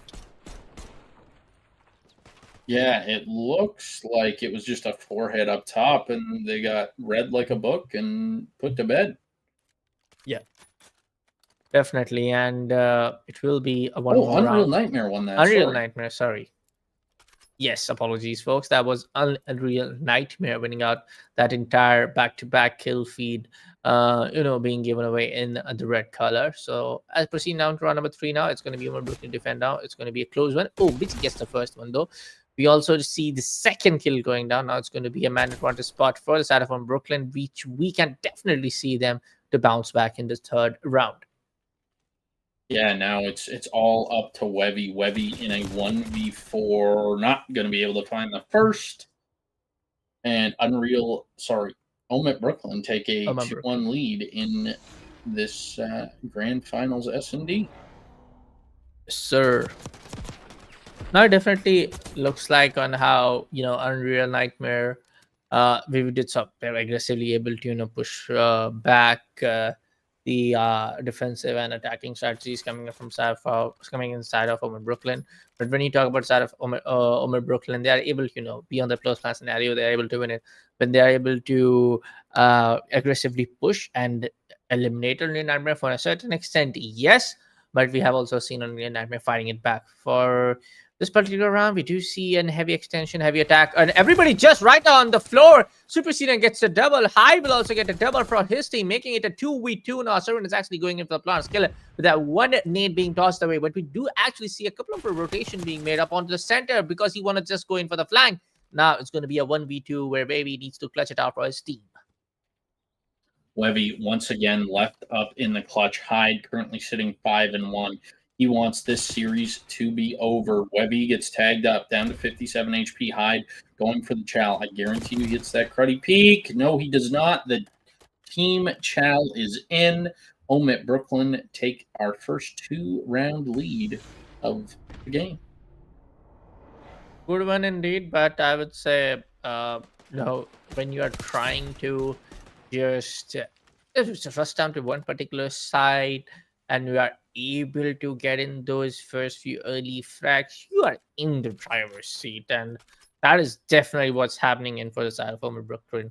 Extending the lead now to 3-1, which is looking very, very good for the side of Homer Brooklyn. But for the side of Unreal Nightmare, they got to watch out of what other strategies and strats that some of these pocket strats can Brooklyn pull out from their pocket. For now, we do see a couple of that long range shots happening in. Hyde gets taken care of. So we're just right there. Supercina gets a double for his team, and now it's going to be a 1v1. Dark's going to be the last remaining guy. Sorry, Supercina is going to be the last remaining guy. It's going to be Sovereign from the side of Brooklyn. Both of the top fraggers, I would say, respectively, if I just keep Hyde outside of the pack because he's 7-2. Oh, Supercina knows it. An unfortunate one for the side of Unreal Nightmare right then. It's going to be the side of Homer Brooklyn to make it a 2-3. No. Flip it. Unreal Nightmare made it 2-3. 2-3. But yeah, no, just a great read out of Dark there to make that play, or Super Season, one of the two. I believe it actually was Super Season to make that read. Just absolutely god tier read out of him, knowing exactly where that player was located and throwing a shoulder, and then absolutely eviscerating him with those shots. Gonna hop on board with Super once again. Big reads, big tags, able to find one. Not gonna be able to find the second, but teammate is there for the trade, I believe. Yep, there's one. 2v2, make it a 2v1. Nate last alive, chasing this player down in mid. Does manage to find the kill. Bomb is going to be thrown down as well. Skill left in a 1v1. Now it's a guessing game. Where does he go? Where is he going to hold this from? Is Skill going to grab some good timing? No, Nate gets a good angle, a good peek, and manages to absolutely rip Skill. Man, it was a pretty, I would say, he was just a pretty good spot to actually be right there in that kind of a post-launch scenario. Yes, a little bit risky when he actually pushed down to the hallway. But anyways, when you are able to just get back-to-back rounds for yourself and you're just able to extend that lead, there's nothing stopping you. Honestly, there's nothing stopping you. 4-2 now. But now, on board here with Dark, off to a bit of a slow start. 2-5, not what you want to see out of the young man. Need him to get activated if we want to find some success. However, Bomb does look like it's just going to be thrown down on this B point for free. No sign of Omit Brooklyn anywhere near the site. Hyde is going to find the opener with a nade, as well as using that RC car. Does get a tag in. Not going to be able to find that kill, though. 3v4 currently as Sovereign, Hyde, Nate, and Busy go for the retake, but that's going to be a big 2, making it a 2v2, and then all things fall once the dominoes have crumbled. Sovereign and Busy are good for the 2v2, and the bomb has been defused. Yeah. Overall, I would say that for the side of Unreal Nightmare, it's much needed if you ask me honestly, because it's a 4-2 lead coming in for the side of Homer Brooklyn. So you definitely need to at least get to one to break up that momentum play coming in from the side of Homer Brooklyn. So now the scoreline is, guys, a 5-2 now. 5-2. Omit Brooklyn looking to close this S&D out with a statement. Is it going to happen? Nate opting to carry that bomb, trying to do as much damage as he can. Going to hop on board here with Sovereign. Sovereign trying to get some early damage in. Nate going to be able to find the first, but Skill going to be able to find a trade on to Nate. That is going to be a true 1-for-1 bomb. Also down in a bit of a precarious location. However, there is a player on a deep flank. That's going to be Hyde. Tom should have come in that he's there. Webby not moving, though. Webby does manage to spot one player here.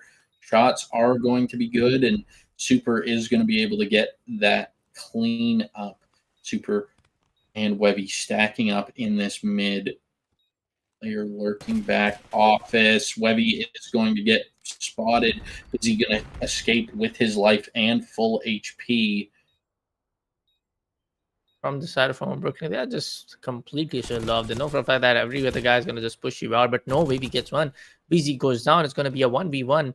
They have to get on to defend itself, but right now, Soren needs for the fact that I just gotta run. Make sure I play time, and there we go. That 1v1 gunfight is gonna happen, and Soren goes down, and Super Season will be right there, but he doesn't have the enough time, I say. And that's it. It's gonna be Omer Brooklyn to secure the victory on the second map as well for the search and destroy. 6-2. Yeah, they're doing a great job at really controlling the pace on that search and destroy. They did a great job of regaining in the hard point when they were so close to losing.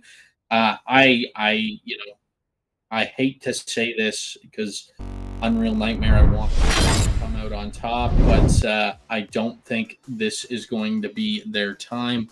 I think Omit Brooklyn, we may be in for a pretty swift 3-0.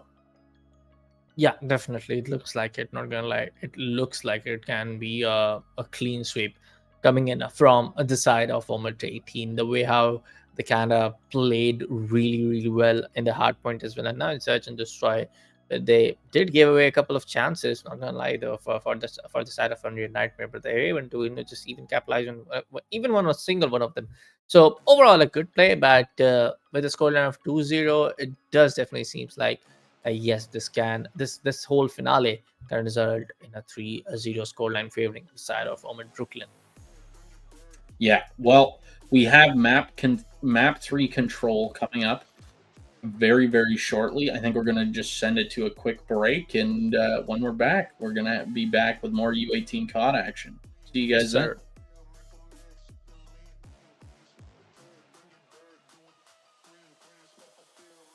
Yeah. But for now, tonight, we might not take a break because the map 3 is already already on the way. The players will be getting in the lobby. But interesting to see Hashi will be again the third map pick. Hashi is, in my opinion, I'm not a very huge fan of Hashi because exactly this is a control, search and destroy. Hard point is good to go, but Hashi on control does seems like again it will make things a little bit more easier for the side of Omer Brooklyn. But if the side of Unreal Nightmares are able to get that, just secure that victory anyhow possible, it will be a bloodbath as well on the side of Vault. Vault is an amazing map to play hard pointer. No, I agree. But step number 1 is going to be winning this Hashi control, and we've seen Omit Brooklyn on it today, and boy, oh boy, did they look good. Yeah, I mean, we have seen a lot of Omit Brooklyn today itself on how they have just capitalized on every other team. I mean, this team is undefeated. They have fought their way, Houston Spartans threw them into the loser bracket with a 3-2 scoreline. Then they went up against Unreal Nightmare 3-1, and the same for the Atlantis with a 3-1. So now, folks, we're back to what can be the final map for today in the entire Rising Cups. 30-30, couple of stun grenades going down. BZ will be the first guy to go down from the side of Foment, and that's going to be a little bit of retreat happening from South Serene and Hyde. 28-29, very early, and a lot of action going up on this first floor. Everybody just goes out, and Nate will secure that double. 26-29, a couple of good early kills coming on the way for the side of Unreal, but it will be quickly just re-switched from the hands of Omer Brooklyn. Now look at it, 23, and boy, oh boy, the majority of the heavy lifting for now was done from the side of Nate and Sovereign coming up quickly, just capitalize on a lot of the positional play. Super Season will be taking care of the side of Nate, was playing on the same angle where the majority of the action went by, but Sovereign just come down to the fountain. And now they are eyeing their way to gain the control on the B side. A lot of the trophy systems are being in place. So proceed on Fatale, somebody's coming in from the left side of the garage. The point being contested, but it will be taken care of. Somewhere down on the balcony, Baby comes from behind, gets a double. No, on the second play, he will be defeated in that gunfight. And quick gunfight. Hyde comes from the back, takes back the control, trying to clear the way for the side of his team. But for now, Unreal Nightmare are doing a good job to balance it out from both sides. Yeah, still down in the lives department by about 6. Skill trying to get activated here. 3 and 4, not a terrible start for him, but just not a whole heck of a lot is going right for Unreal Nightmare right now. That they can't manage to stop the clock. They can't really catch up in kills, it seems. There's now a 7 life, 8 life disparity. They really just, they had to get on something there, and there was just no option to. There was no, they just couldn't break through. Yeah. For now, it does seems like, slowly and steadily, it was definitely a long time coming in for the side of Homer to Brooklyn. Now it will be the sides getting switched. But remember, folks, the first round has already been won from the side of Homer Brooklyn. So there's 2 more. By the looks of it, I completely agree with my co-caster Flash here that it can be the side of Homer Brooklyn to just flush down on a 3-0 map score against Unreal Nightmare here, and winning out this championship, actually the cup entire for today.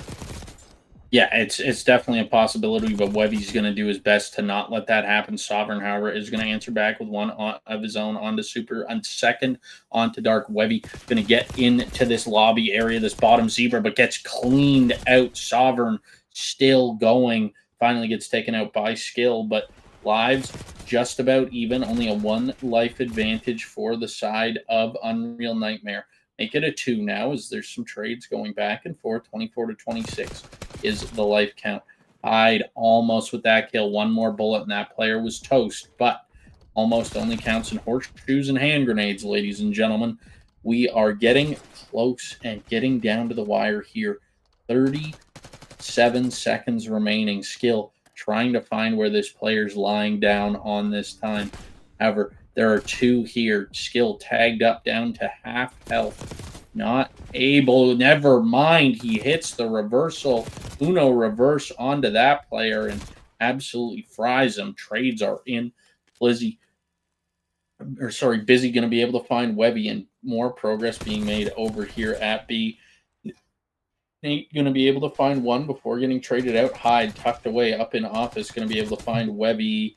Big win out of Busy there, and that's the B point secure. 17 to 19 is the life count. Omit Brooklyn in the driver's seat once again. Nate's going to be able to find 1 off spawn, make it 2 off spawn.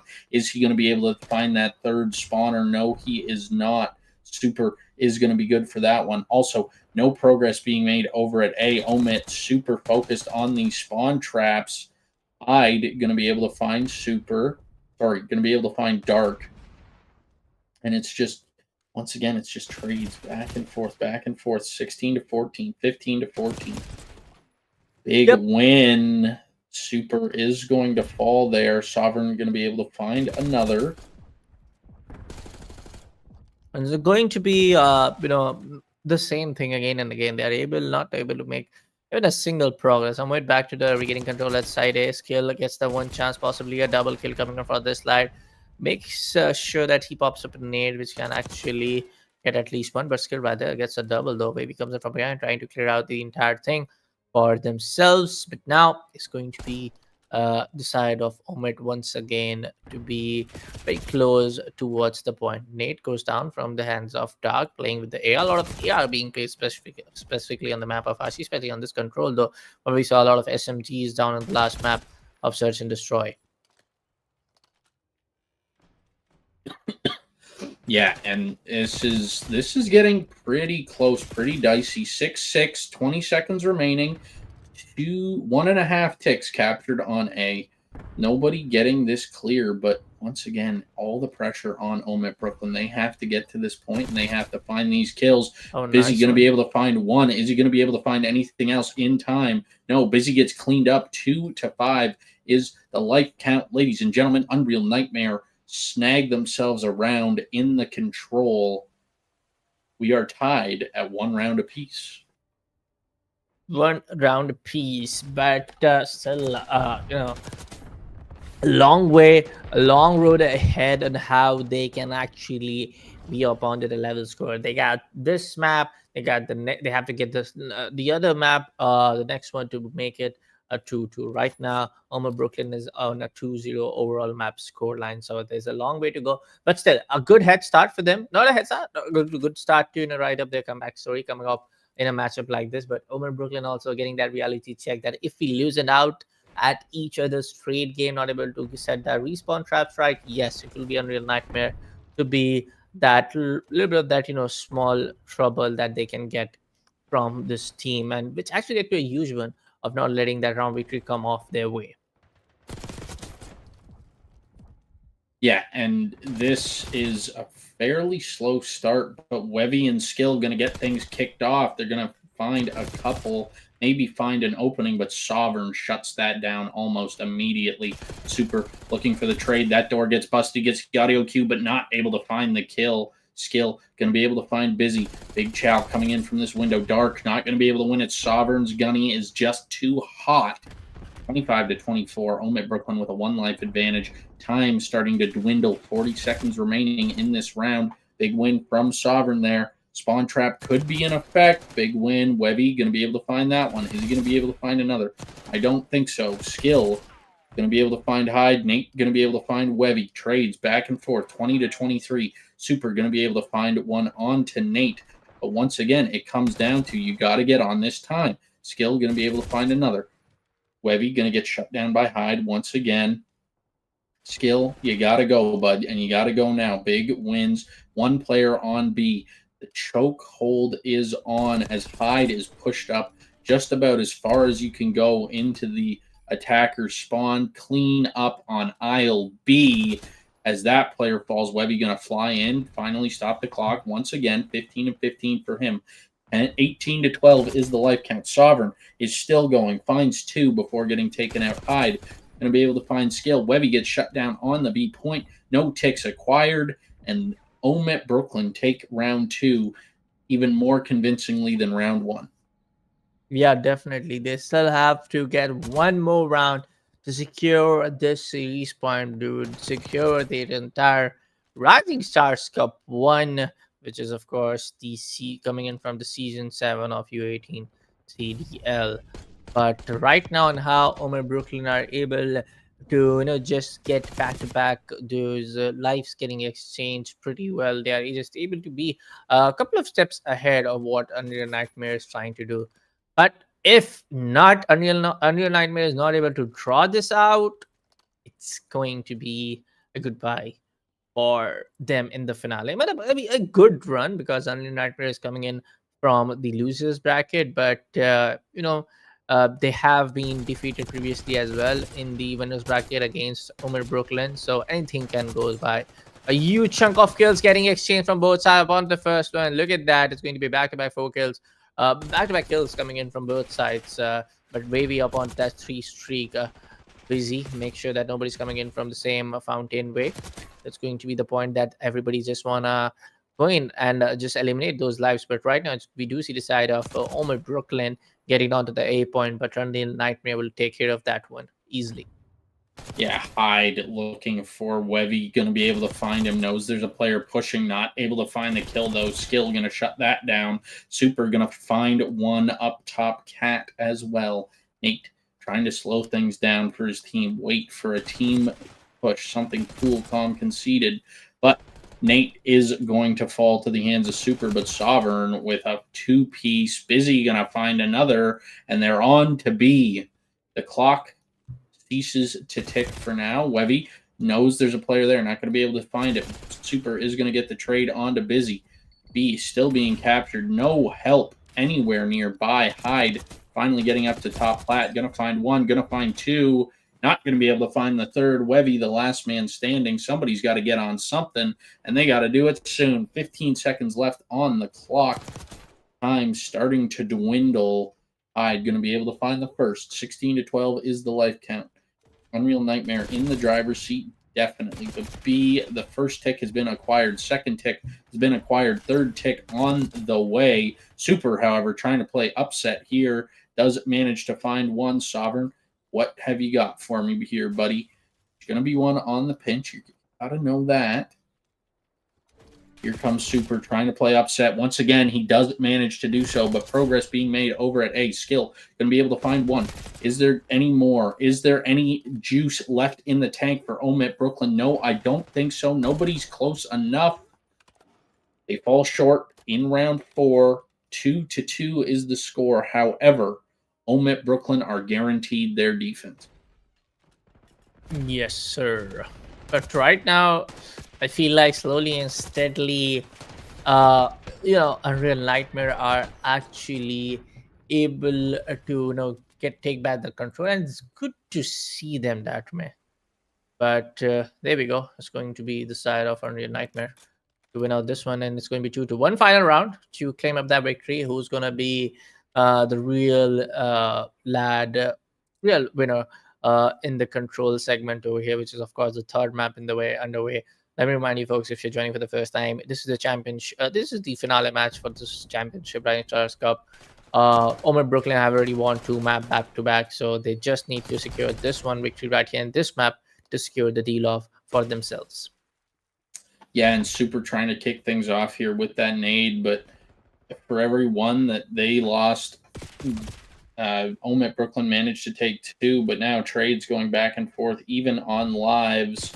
I'm going to roll in here, find one, not going to be able to find the second quite yet, but super duper low. There's Dark with the trade. There's Busy with the trade.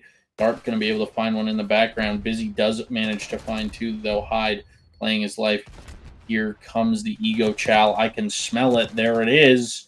Not going to be able to find anything. In fact, Super and Webby find 2, but so do Sovereign and Busy.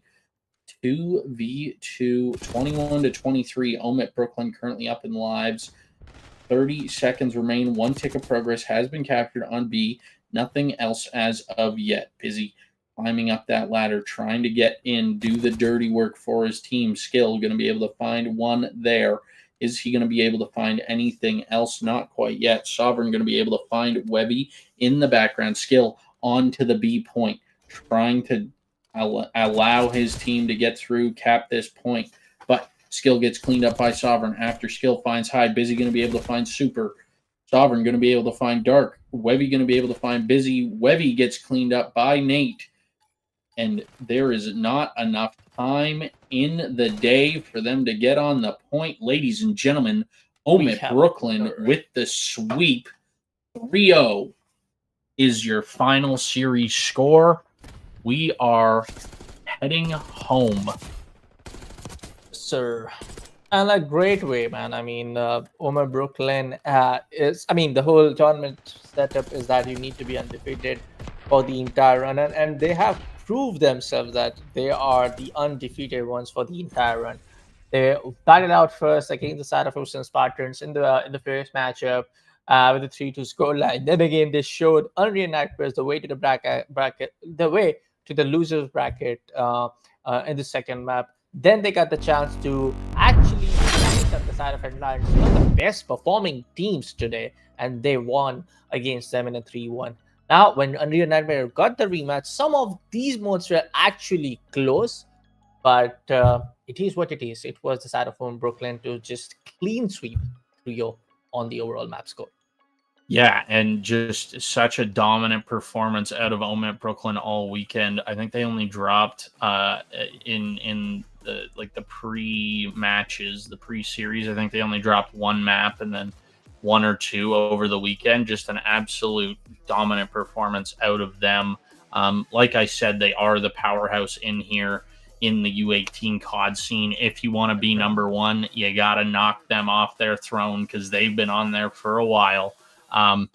Big shout out to everybody over at everybody that competed, all the viewers. Big shout out to Bullet, our production, our observers, everybody that came out, stopped by, hung out. Big shout out to the admin team, and all the hard work that they do. They're the real unsung heroes here. Bullet, you got any shout outs that you want to make? Yeah, same man. Same. A big huge shout out to, of course, you for being an amazing co-caster. You shout out to Mr. Wise, Graph. He was my glad back for the yesterday stream. A huge shout out to Alexia for being on the admin operations. A huge shout out to Zan, who was our amazing producer. And of course, a huge shout out to Rufat. Everybody. I'm just saying the names. That's the same as you did. But I mean, that was a great matchup between both the teams. I was expecting just a little bit more from the side of Unreal Nightmares, but that was that. But folks, thank you so much for joining in for U18 CDL Rising Stars Cup 1 for the season 7. I hope you guys enjoyed the entire broadcast for today. Make sure that you join our Discord server, the U18 Call of Duty League. You'll find the invite link down in the description. If you're watching on Twitch, make sure to hit that follow button if you're watching on Twitch. But if you're watching on YouTube, make sure to like the stream. Make sure to subscribe to the U18 CDL channel. We hope to see you in the next broadcast. Until then, happy gaming, keep playing hard, and I hope to see you next one. Good night, folks. Have an amazing week ahead.